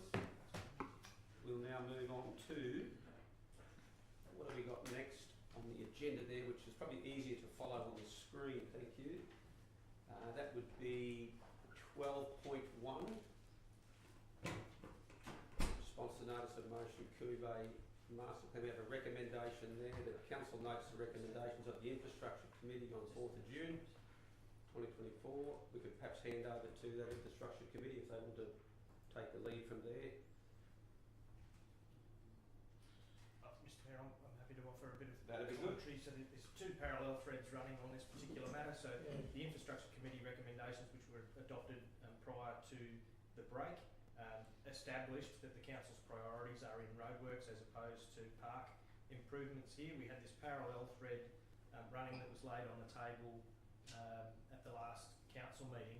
So rather than have the two threads running, the recommendation that's presented to you is to lift this matter from the table that happened earlier today and then resolve to take no further action in relation to the report that was laid on the table because it's been superseded by the Infrastructure Committee's actions.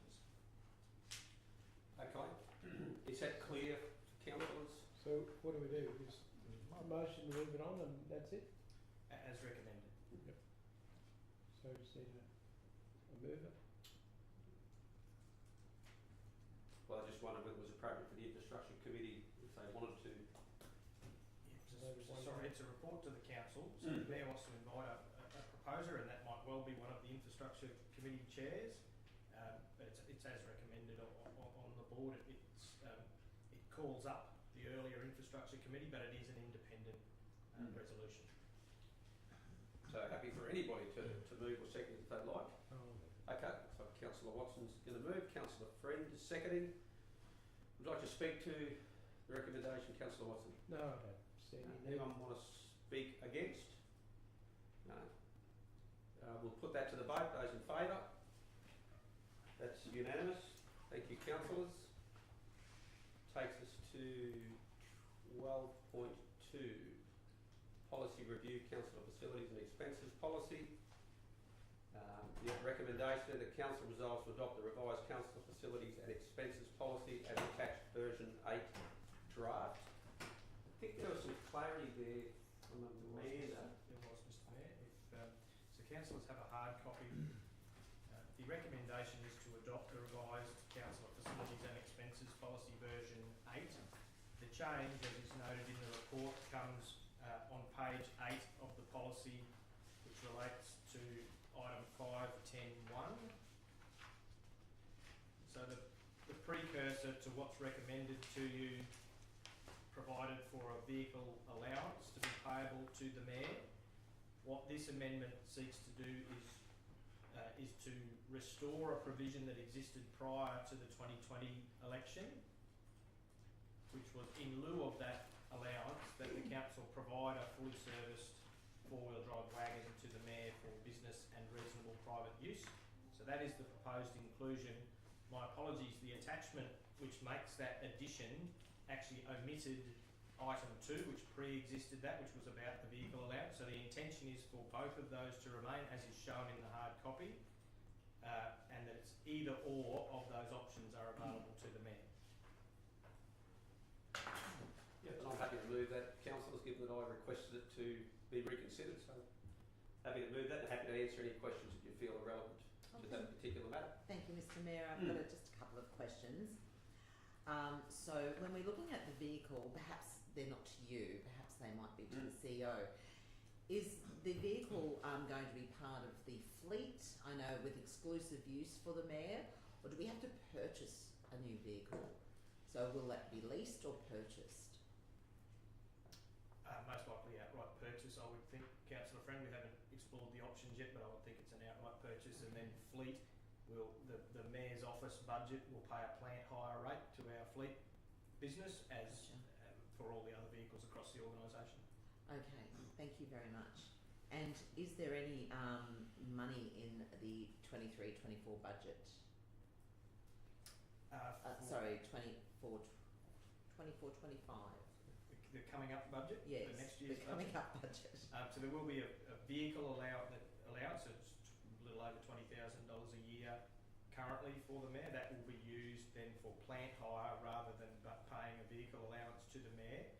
The capital cost for the acquisition of the original vehicle is not something that's been budgeted, and we'll have to work that out with the fleet.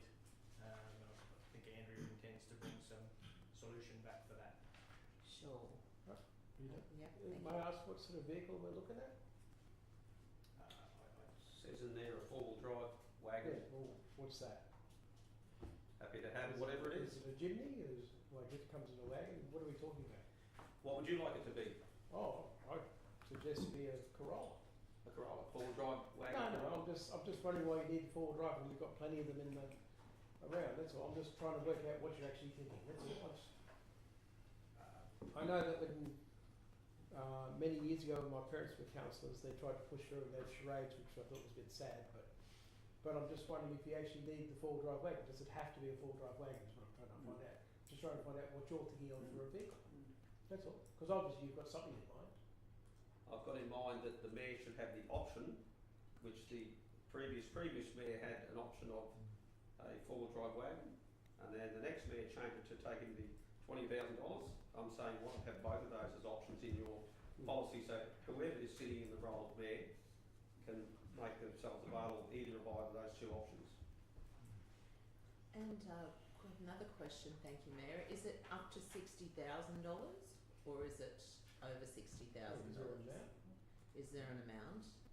You're asking me, is there an amount? Yes, Well, that you probably have. should ask the There's no amount nominated in the There's policy. no amount. So we could end up with Mercedes four-wheel drive, or what?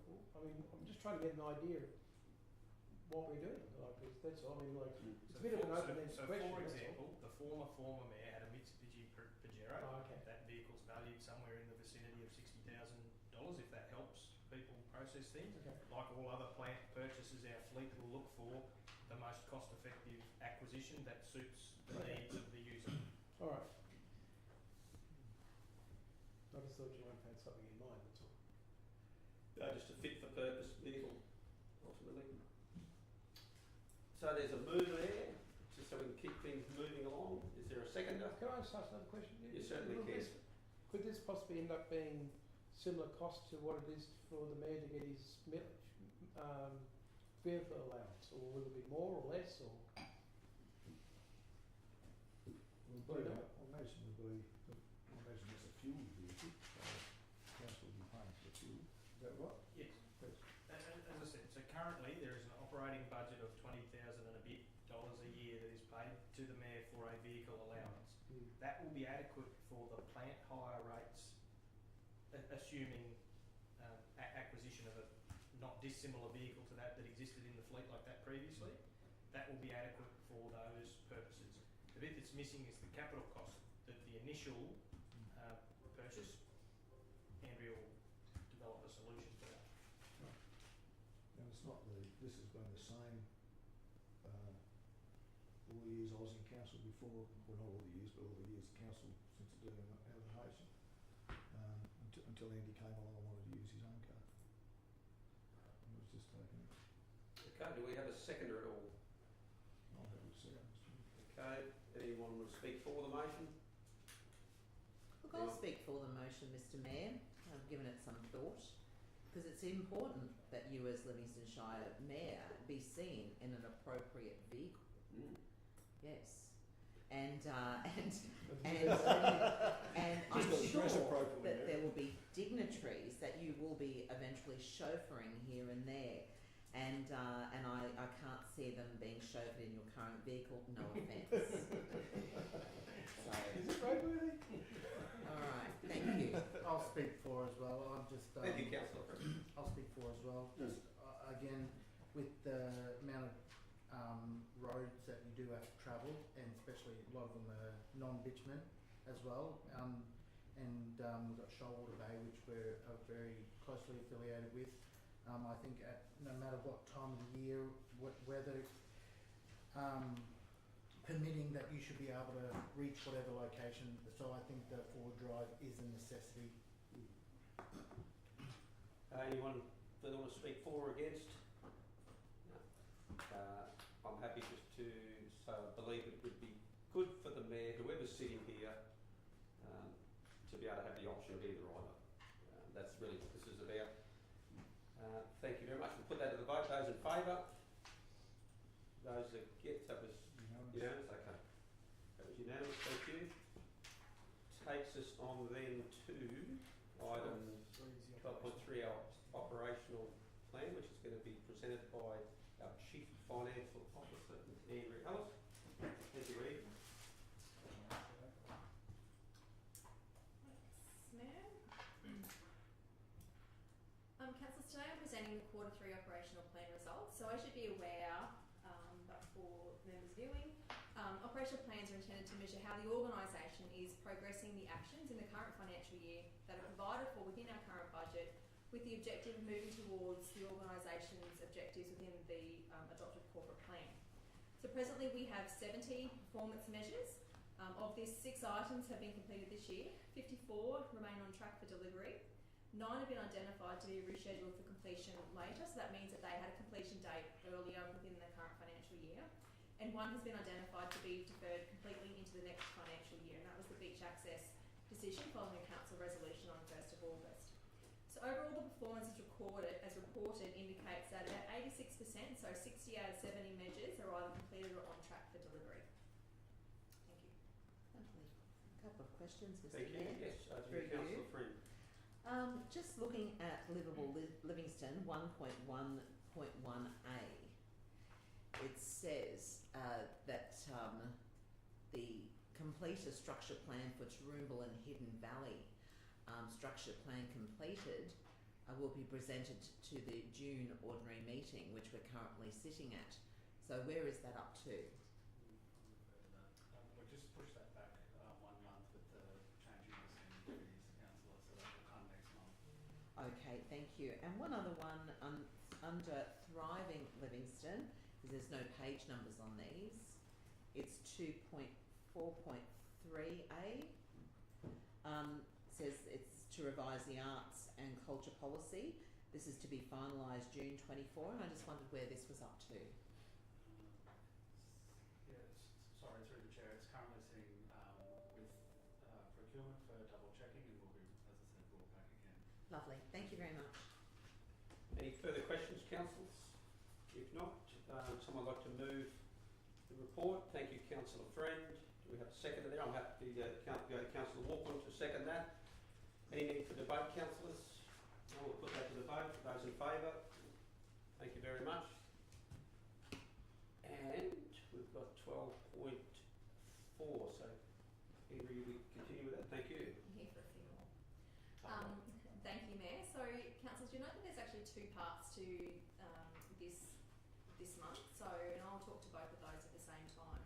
So I am presenting the monthly financial report for period ending 31st of May, and I also want to seek councillor authorisation to not proceed with drawing down of our approved borrowings. And I'll talk to that in a bit more detail in a moment. In regards to our current financial performance, we are reporting an operating surplus of $11.9 million. So that is declining down as we would expect. So last month it was reported at $18.8 million. So we are progressing down. Overall, our operating revenue and expenditure continue to remain in line with our current year-to-date budget forecasts. So this means our rates, levies and charges and fees and charges both remain within line with budget expectations. Sales revenue is presently just below year-to-date budget. However, it is worthy to note that there are timing differences which will be corrected at the end of the financial year between due to the issuing of claims or invoices for RMPC and private works. There is one issue that is going to negatively affect our forecast result this year, and it looks like from both the federal and state budget papers don't appear to be indicating a prepayment of next year's financial assistance grant. So last year we received 75% of this year's financial assistance grant before 30th of June, so that meant that instead of receiving $3.something million, we're only going to receive $204,000 in financial assistance grant this year. So I have checked the department's Grants Commission website this morning, and they haven't indicated that we would be be receiving a prepayment of next year's financial assistance grant. So that means that the anticipated prepayment of $3.3 million, which is included in our current revised budget, is unlikely to be received this current month. However, it will be better in the long run that if we receive the financial assistance grant in the year that it relates to. It just makes that a little bit more relevant when we're doing our financial reporting. However, that will be somewhat offset by interest earnings, which do continue to exceed budget forecast expectations, which is around $2 million above year-to-date expectations at the moment. And this has been consistent all year with previous months and is reflective of the higher cash rates and higher than anticipated cash holdings. The weighted average interest rate that Council is currently earning across all of its investments, cash and equivalents, is 4.94%.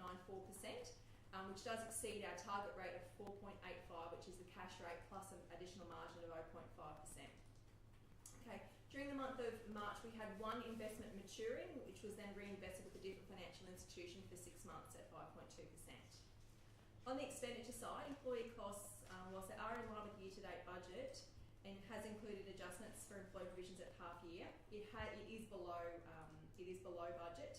I did do a quick analysis to see whether there is a correlation between this underspend and our attendance rates, which our Chief Human Resource Officer reports regularly to Council, just to see whether there was any consistency between both of those data sets. In most cases, the teams with larger underspends in balance have attendance at or above the target for attendance. So to me, that indicates that it is more about vacant positions than lower than attendance issues. Materials and services costs are reported below budget, however, it doesn't include committals of about $9.7 million, and we will, as expected, see that decline as we get to 30th of June. However, accruals do so. These are, when I talk about accruals, so these are goods and services that we receive before 30th of June, but we'll pay the invoice in next financial year, so move those costs back to the year that they relate to. If it tracks the same as last year, which is about $4 million, then we will continue to see the trend of the underspend for materials and services hold true to 30th of June this year. Depreciation and amortisation is likely to remain around the same estimated values as well. So at the same time as preparing our budget, we're also looking at the 30th of June estimated position, which will also be included as part of the budget papers. In regards to cash, our total cash has decreased again over the month, which is expected due to the rating cycle. So we had no large bills that were due in that period, so we were using the cash that we do have. I'd also like to mention to the councillors that the team have let me know that we've got about $33 million is externally restricted cash. So that is 3.3 for unspent grants and subsidies, $3.6 million on our unspent waste levy, and a significant amount of $26 million that have been set aside for infrastructure charges. Internally restricted cash, so these are things that we've identified a purpose for internally. That's estimated to be around $45 million, but will depend on where we do land with the final results for the financial year in regards to utility charges and how capital projects have been funded. The remaining cash is unrestricted, and Council should always have about $23 million in unrestricted cash to meet the minimum operating requirements of 4 months of operating cash. In regards to receivables, so we did receive a reduction in receivables, about $2.3 million with the continued payment of outstanding rates and charges, predominantly around our water consumption charges. Outstanding rates are sitting at $4.6 million, which is less than last month, with just over 1,000 properties that are under management. Whilst this is higher in the number of assessments, it is actually lower in the overall value under management compared to the same period last year. On the spend side of things, I'm pleased to report to councillors that we've got 29% of our cash spend has been invested within businesses purely located within our Shire boundaries, so that's just over $19 million. Borrowing, so the second part of the resolution of the recommendation today. So at the moment our borrowings are in line with budget expectations, and interest is accrued monthly, and we make repayments quarterly. So our next repayment would have been made this week for this current financial year. Council also has received approval for our borrowing application that was submitted of $10.6 million, and and we have until essentially this week to draw down on the approved borrowings, after which the approval lapses. So the borrowings of $10.6 million were for two projects, so $7.5 million for the Rookwood Weir water allocation. And councillors earlier today confirmed through the Infrastructure Standing Committee meeting a decision to pause negotiations with Sunwater for the purchase of the Rookwood Weir water allocation. Therefore, it doesn't make sense to draw down the $7.5 million for that particular project. The second project that was included in the approved borrowings is $3.1 million, was for the Emu Park sewage treatment plant upgrade project. Due to delays in this project, so the tanks that are being shipped from overseas have been damaged in transit, and for some other reasons, council is now in a position to establish internal borrowings. So that means that the sewer fund, the sewer business unit, would actually borrow from the general fund to foot the bill, so to speak. So the sewer business would still repay or have a loan redemption and repayment element to it, but it's repaying the general fund. It's using our own cash instead of external borrowings. Not proceeding with any with either external borrowings in the 24-25 financial year will save about $443,000 in interest savings. So it is quite a significant decision before council today. The internal borrowings will still do book adjustments for interest. However, the transactions will net each other out. So in a similar way that we do current internal allocation, so corporate overheads, that we spoke about, the internal fleet hire charges. So you can't make any book profit when you do those consolidation of those statements. On the capital side of things, the other point that I have raised a couple of times during the financial year is infrastructure charges have continued to trend below budget, with only $2.6 million received year to date. So based on the current trend year to date, council may likely receive about $3 million for the full financial year. Through developing the final 24-25 capital investment program, we'll assess how that is going to affect the funding of the trunk infrastructure requirements, and we'll report back to council at the workshops next week. Capital grants and subsidies are estimated to be a bit less as well than what we're anticipating in the revised budget one, so likely to be recorded as revenue about $10.5 million. And this is because our capital expenditure is a lot lower than we had anticipated. So officers tell me that the current estimates for the current year capital program is around $27.2 million. And we'll go into a lot more detail about why that is and the particular projects at the budget workshop next week, councillor. So you'll be given all of that. However, I can let you know at this point in time that there's about $6.6 million that have been identified as carryover, so projects that are underway now that will need to just transfer the budget into next financial year, as well as the $7.5 million that we're not requiring to spend on the Rookwood Weir water allocation. And councillor friend, preempting one of your questions, Doonside and Werribee bridges. The General Manager of Infrastructure has let me know the water is still high in the creeks and they're pressing hard with contractors to have the project finished by Christmas. However, the team are looking at some other innovative approaches in terms of changing the construction methodology to improve the delivery of that particular project. Thank you. So I know there's a lot in there, councillors, and I'm happy to take any questions. Thank you, Andrew. Any questions, councillors? Yeah, there is a lot in there, but it all made perfect sense, so thank you very much. Page 217 under sales revenue, this was behind budget expectations by $226,000 and also $209,000 respectively. Are there sales that have not yet been noted within this month?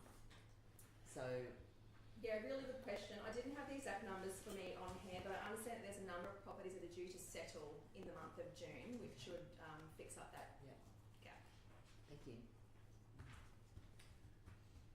Any further questions? Any more money we can put on term deposits? Any way we can, some of that, you know, that the money we've got from developers and stuff like that, is there any way any of that could be put in fixed term deposits if we're not about to use it for a short period of time or something like that? Yeah, so one of the officers in the accounting services team, that's part of her job requirement. So she will continually be looking at the market to see who has quite good term deposits.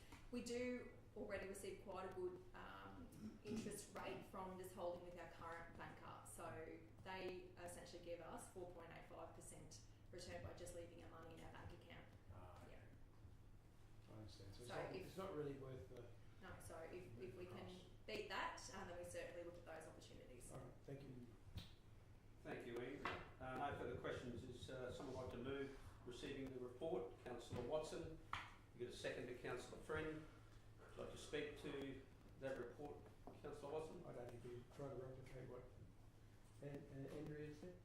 Thank you. Anyone want to speak against the motion? Anyone further to speak for? No, we'll put that to the vote. Those in favour? Thank you very much. Thanks. I think, Andrew, you're carrying on. Right. Get rid of me that easily. No. Councillors, so we do have a requirement to present these observation reports. That's the terminology in the regulation.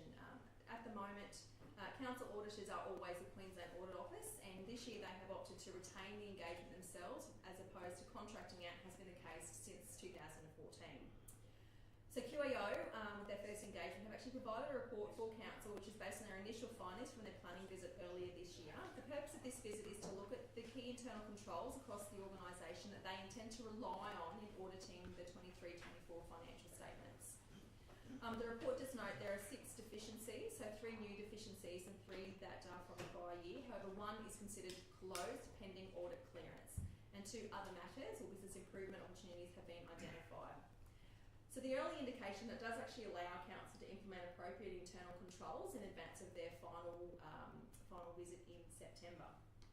In addition to this, just as a by way of update, the Queensland Audit Office have completed their interim visit earlier this month, and will also be conducting a specific assets audit later this month. So they do visit us quite regularly. Both these visits generally audit the sample transactions and processes that are not required to be completed again for the same period during their final audit visit in September. And councillors should expect to receive further reports with the outcomes of those particular visits in due course. It's worthy to note that this report was also tabled specifically at the June Audit Committee meeting, and there were no additional follow-up questions received by the committee members. Okay, thank you. Questions? I'll ask a question. I was just saying if someone else... Thank you, Mr Mayor. Through you. So, Andrea, just a couple of the auditor's observations. On page 234, the observation is that EFT payment files generated from the Orion payroll system are stored in a editable text format before being uploaded to the bank system. They acknowledge that the payment file is stored on a secure drive. However, the payment file details remain at risk of unauthorised changes being made. Now, our management's response was very good, but I just want to question something. Management response on page 235, upon saving the bank file, the coordinator for HR and payroll or their delegate will check and confirm the total of bank file against the bank interface summary report prior to the payroll supervisor uploading to Combiz. So I've written here, has this removal been implemented already? Since this has been... I would suspect the team would have actioned that immediately, and Chrissy's nodding her head as well. Oh, thank you so much. Thank you so much. The other observation that was made on 235, I'm getting it wrong. I beg your pardon, on 235. So, the observation made by the auditor was privileged user access enables the user to perform the security relevant functions within an application that ordinary users are not authorised to perform. My question is, it also states under the management response that management are attempting to identify users, and that sparked my my interest, because attempting, shouldn't we know who the users are and who they're not? So through the chair, we do know who those users are. We're attempting to find other users who have the knowledge of reading the data set. So at the moment, the people who do know how to read that data Yes. are our IT people who are doing the modification. Yep. Trying to find somebody else in the business who can read the data to check that the IT people are doing it. Thank you. Thanks for clarifying, because I just couldn't understand, like, you don't know who the users are, attempting to identify users. We're attempting to identify people. All right, yeah. So, thank you very much.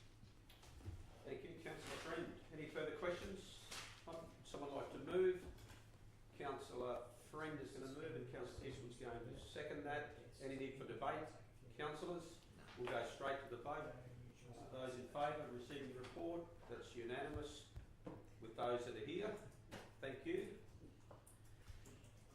And we've concluded that item of report. There was a slight change in With the council's proceedings. consent, we do have guests joining us at 2 Thank you. p.m. Mr Mayor, and with the council's consent, we might adjourn proceedings just for a few moments. We are going to sign some documentation with the Urban Development Institute of Australia, consistent with council's resolution from last year to partner with that peak body for the development sector. Come on in. If we just adjourn proceedings. So procedural move from Councillor Rothery. Those in favour?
CFO's carrying on.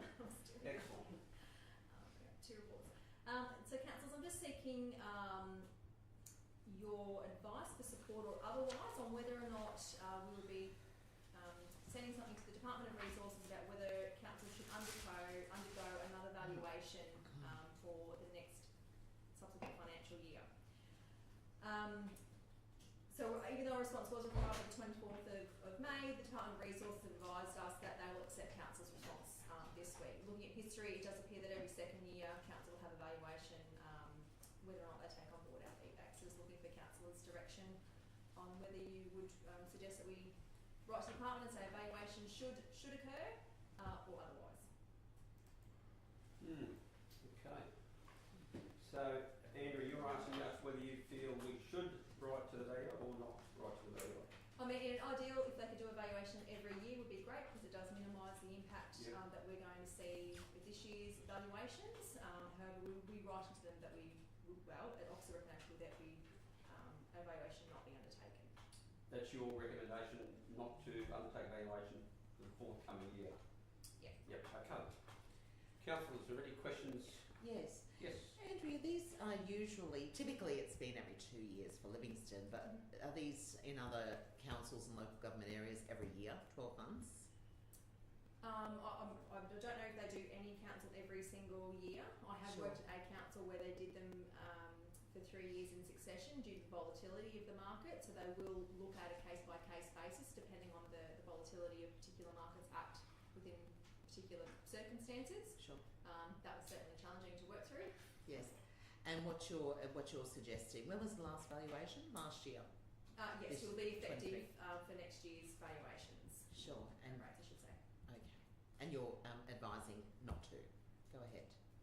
Yeah. So I'm just suggesting that we would have an evaluation should not be undertaken. Yeah. Okay. Thank you. If evaluation is undertaken, that we wouldn't object to it either. Sure. Okay. Thank you. Okay. Would someone like to move that recommendation? Councillor Eastwood, seconded by Councillor Watson. Thank you. Sorry, Mayor. Yes. If I may interject. So we actually haven't preempted a decision of the councillors. So that councillors consider the report and provide their support or otherwise. Okay. So councillors are happy that it not be undertaken. Yeah. The minutes will reflect. Yeah. I think that is probably where the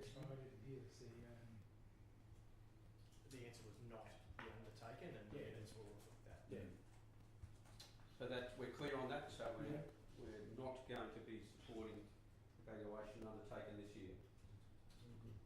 Yep. Okay. Any need for debate, councillors? If not, we'll go to the vote. All in favour?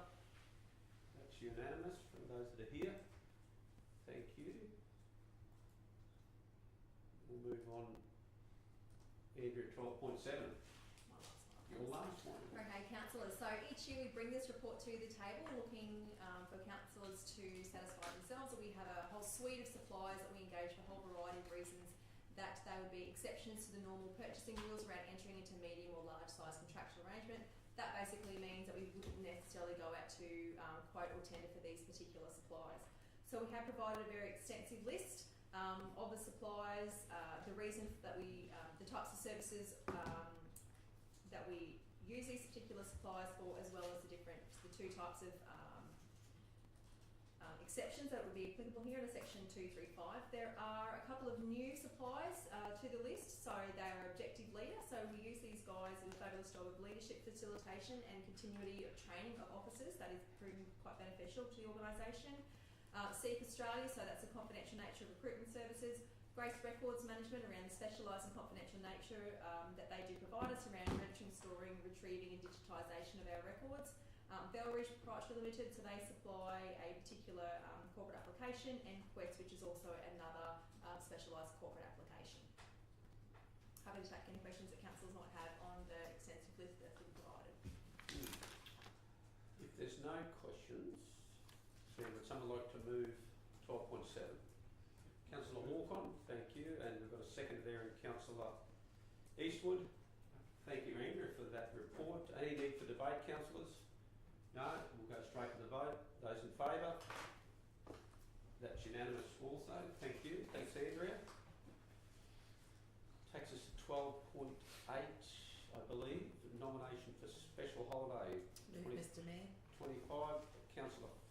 moving that, and Councillor Watson is seconding, that the Chief Executive Officer be authorised to submit a nomination for a 2025 special public holiday for Livingstone Shire local government area to align with the Friday of the Rockhampton show. So the public holiday is going to occur on the Friday. Same as a Rocky show. Yes. Yep. It's always a Friday, isn't it? Historic. Because the Rocky one's the Thursday, where Yes. always Friday. So it'll be just staying the same. Is Yes. that correct? That's what's proposed here, that the Friday. Okay, so we've got a mover and a second. Any need to speak? No. We'll go to the vote. Those in favour? Thank you, that's unanimous. That's the easiest we've ever resolved that one in the last 10 years that I've been here. So 12.9, policy review. We've got a recommendation there. Can you just scroll down a touch there, please, Renee, just so I can see the top of that? Oh, sorry, the other way. What is this? Policy review, contract staff remuneration policy. Carl, did you want to provide any comment on this? Happy to, Mr Mayor. Recommending two minor changes to the contract staff remuneration policy, which was first adopted by the Council in 2022 to sort of provide some ring fence and governance around the employment terms for contract staff. The two changes proposed, one is to clause 14.3 of the model contract, which will allow for the recognition of pro rata long service leave after 5 years, which is currently 7, and that would bring the contract staff into line with the enterprise agreement staff. That comes at no net cost to the council. Those entitlements exist in any event. The second part B shown in the commentary is to bring the calculation of motor vehicle allowance into line with that recently adopted for council laws. So rather than a sum that gets adjusted from time to time, and this one hasn't been adjusted for a number of years, but it be linked to the ATO mileage rates, which are currently 85 cents per kilometre, and then it will be indexed in accordance with whenever the Australian Tax Office chooses to add indexation to those things in the same way that we will for councillors now. They are the two minor changes that are recommended to you. Okay, councillors, is there any questions there? No? No? Someone like to move? Call for a mover of the recommendation. So Councillor Roddery, thank you. And seeking a second there, councillors from Councillor Eastwood. Anyone like to speak to the motion? If not, we'll put that straight to the vote. Those in favour? Thank you, that's unanimous. Thank you, councillors. Takes us down to 12.9, is it? 12.10. 12.10. There we go. It's the Office of the CEO quarterly report. So as different parts of the organisation do each meeting of council, we provide a variety of performance information for the information and scrutiny of council laws. We have a number of our staff here representing the Office of the CEO to respond to a number of questions. I guess the headline corporate indicators that were adopted by councillors a couple of years ago, shown on the first couple of pages. We have fallen short again of our target of 90% closeout rate for customer service requests. It's just shy of 87%, as you can see there, and so we'll continue to work on achieving what is not an unreasonable target and should be a real focus for us across the organisation. Our attendance rate, so this is, I guess, the opposite of absenteeism. How often do people turn up? And we have a target of 95%. We are just shy of that particular figure, but attendance has been up over a period of time, and I think I've mentioned to councillors before that a 1% increase in attendance is actually the equivalent of 4 full-time equivalent people across an organisation of 400 people. So getting people well and keeping people well and healthy and engaged is important for us, and that's what that measure is about. Our lost time injuries, regrettably, we've had a couple of reasonably serious incidents, as councillors are aware, in recent months. So regrettably, that is outside our preferred lost time injury figure. Budget performance, Andrew's just talked you through the current budget position, and obviously the budget work that's going on, the financial headwinds that we are confronting are well known to councillors, and our capital delivery won't quite make the 90% target this year. It comes on the back of a pleasing result of achieving that target last financial year, but we will fall regrettably short there. And the staff engagement scores and management engagement effectiveness index scores are taken once a year, so they're recorded there in Q2. There's no update in this particular report. There's a variety of information there. We're happy to answer questions from councillors, but present that as we do. Move, Mr Mayor. Any questions? Councillor Friend, you're moving that. Thank you. Councillor Watson is seconding. I was going to ask a question. Okay, well you can do that as well. Would you like to second or not? Oh, yeah. Yep. That makes it easy. Cale, with the fellow who was injured at Dragonbark, how long until he's back on so that work starts again? You know, the one where the drainage was all being done? On Sank Highway? Yes, on the Sea Highway. How long until we're back on there? I'll get you the most recent update, but hopefully we're recovering well, but I'll get you the details of that. I haven't That's sorted right. out I've just that bit. had a couple of people asking and I Sure. just don't know the answer. Yep, we'll get that answer for you. Thanks. Okay. Any debate required there, councillors? No, I'd just like to say that it is an honour to move Cale Dendall's last CEO report whilst he's currently our CEO, and thank him very much, as I'm sure we will continue to thank him before he leaves. Absolutely. Thank you. Okay, we'll go to the vote. Those in favour? That's unanimous as well, sorry? That's right, just being funny. Okay, that's unanimous also. Item 12.11, resourcing additional full-time position for mayoral support officer. Have a recommendation there, councillors. Carl, did you want to speak to this? See, as our Thank you, Mr Mayor. This wasn't my idea.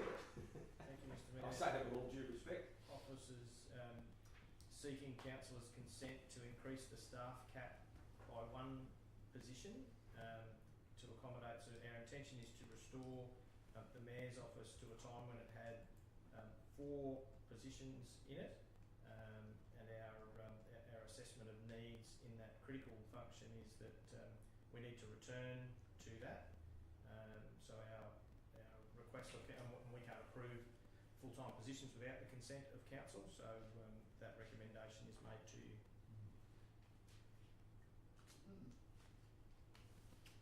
Any questions, councillors? Can I ask the difference between the former mayor and yourself with why we need the extra staff member?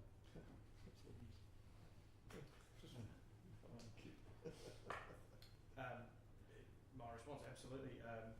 So the new mayor has a different approach to business, certainly intends to be a lot more active social media wise and the like, and requires, I guess, people to accompany him to a lot more events and engagements to record those things and to follow up, but also the administrative support that's required is so we will have one of the positions managing diary and things based here, but then someone who's out and about. I have a couple of questions through the chair. Thank you, Cale. The proposed new position will support the mayor through the provision of specialist advice. What type of specialist advice? I think mainly in relation to social media and marketing and communications. So I suppose that leads me on to my next question. The position, will it be advertised internally or externally? Because I can imagine that if that specialist advice is about social media platforms, etc., they must have some sort of experience or expertise in local government and code of conduct and what our social media policy is about. Not necessarily. We bring a variety of people to the council organisation and coach them in what code of conduct and local government requirements are. If the skill set is something that is more nimble than your typical local government officer, then it could well be a person with a completely different background.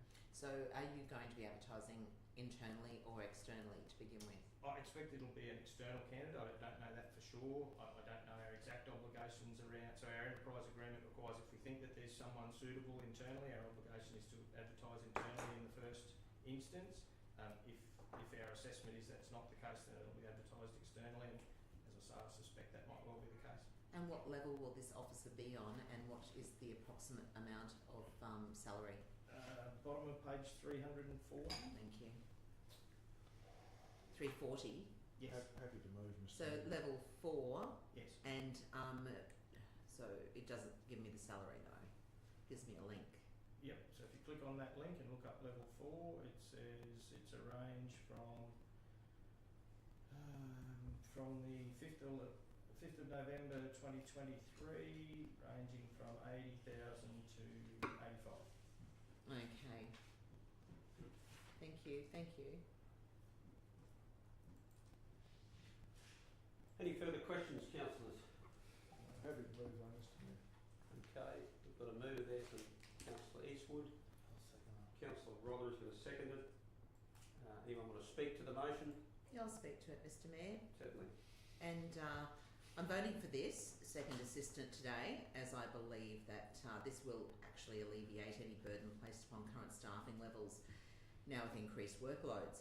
As this report stated, the second assistant must have expertise and, in my opinion, experience in local government, and even though that's opposing what the current CEO says. And I believe they need this in order to offer advice to the Mayor and have the knowledge of how to assist in promoting Livingstone Shire Council through the current Mayor's social media platform and through our public relations department. So I certainly see a need for Mayor to have a second personal assistant. Just a question, is it a second or is it? You have a personal assistant, and If this the mayor's is a allocated one. and this is a second position in that office. Okay. Just to clarify, is this 2 mayoral assistants or is it? Well, there's currently a mayoral assistant, yes, so this Right. would be an So addition to that. This will add to The establishment will go. So there are 3 people currently working in the executive office. This will make a 4th. Okay. But there'll be 2 working, what, for councillors and 2 working? Loosely, there is one that supports the CEO, there's one supports the mayor, and there's one supports councillors, loosely, but obviously they interchange things. 2 of them are assisting us today. This intention is principally it's an additional dedicated resource to the mayor for the reasons I explained earlier. Okay, and right, yeah. Any further questions? If not, anyone want to speak against the motion? I would not want to speak against the motion, but I somewhat apologise for creating a bit of extra work through perhaps my approach to the role, but I appreciate councillors' outcome on this, whether it be for or against, either way. So we'll put it to the vote. Those in favour? I should have abstained actually. Maybe I shouldn't vote on that. It's too late. You've done. Too late. It's unanimous. No conflict for you, Mr. Mayor. Okay. Simply asking to lift the cap. Thank you. $205,000 say, the videos you post Spent. probably do need help on social 60. media. 60. Thank you for that, 85. Councillor Rothery.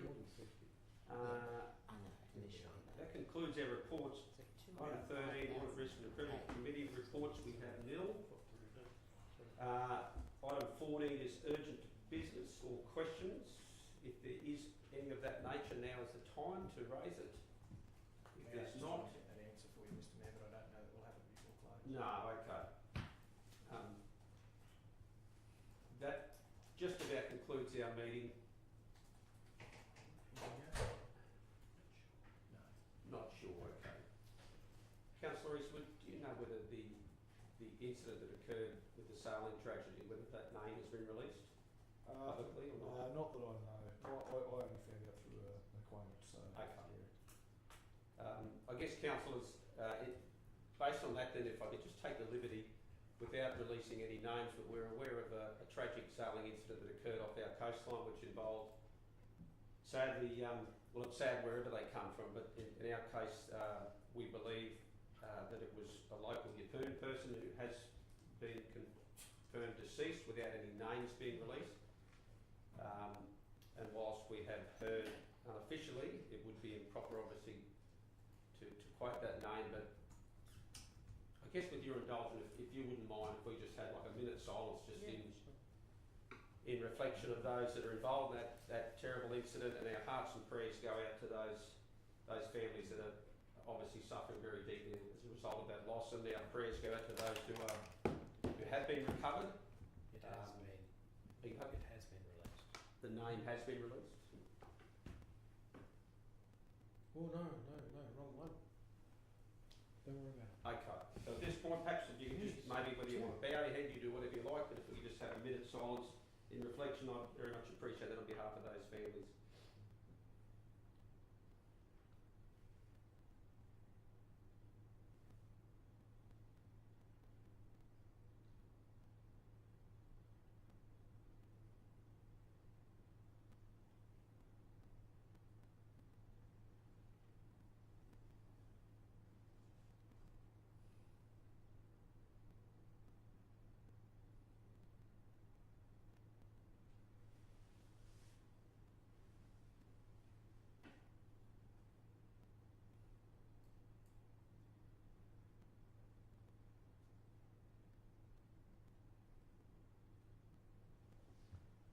Thank you, councillors.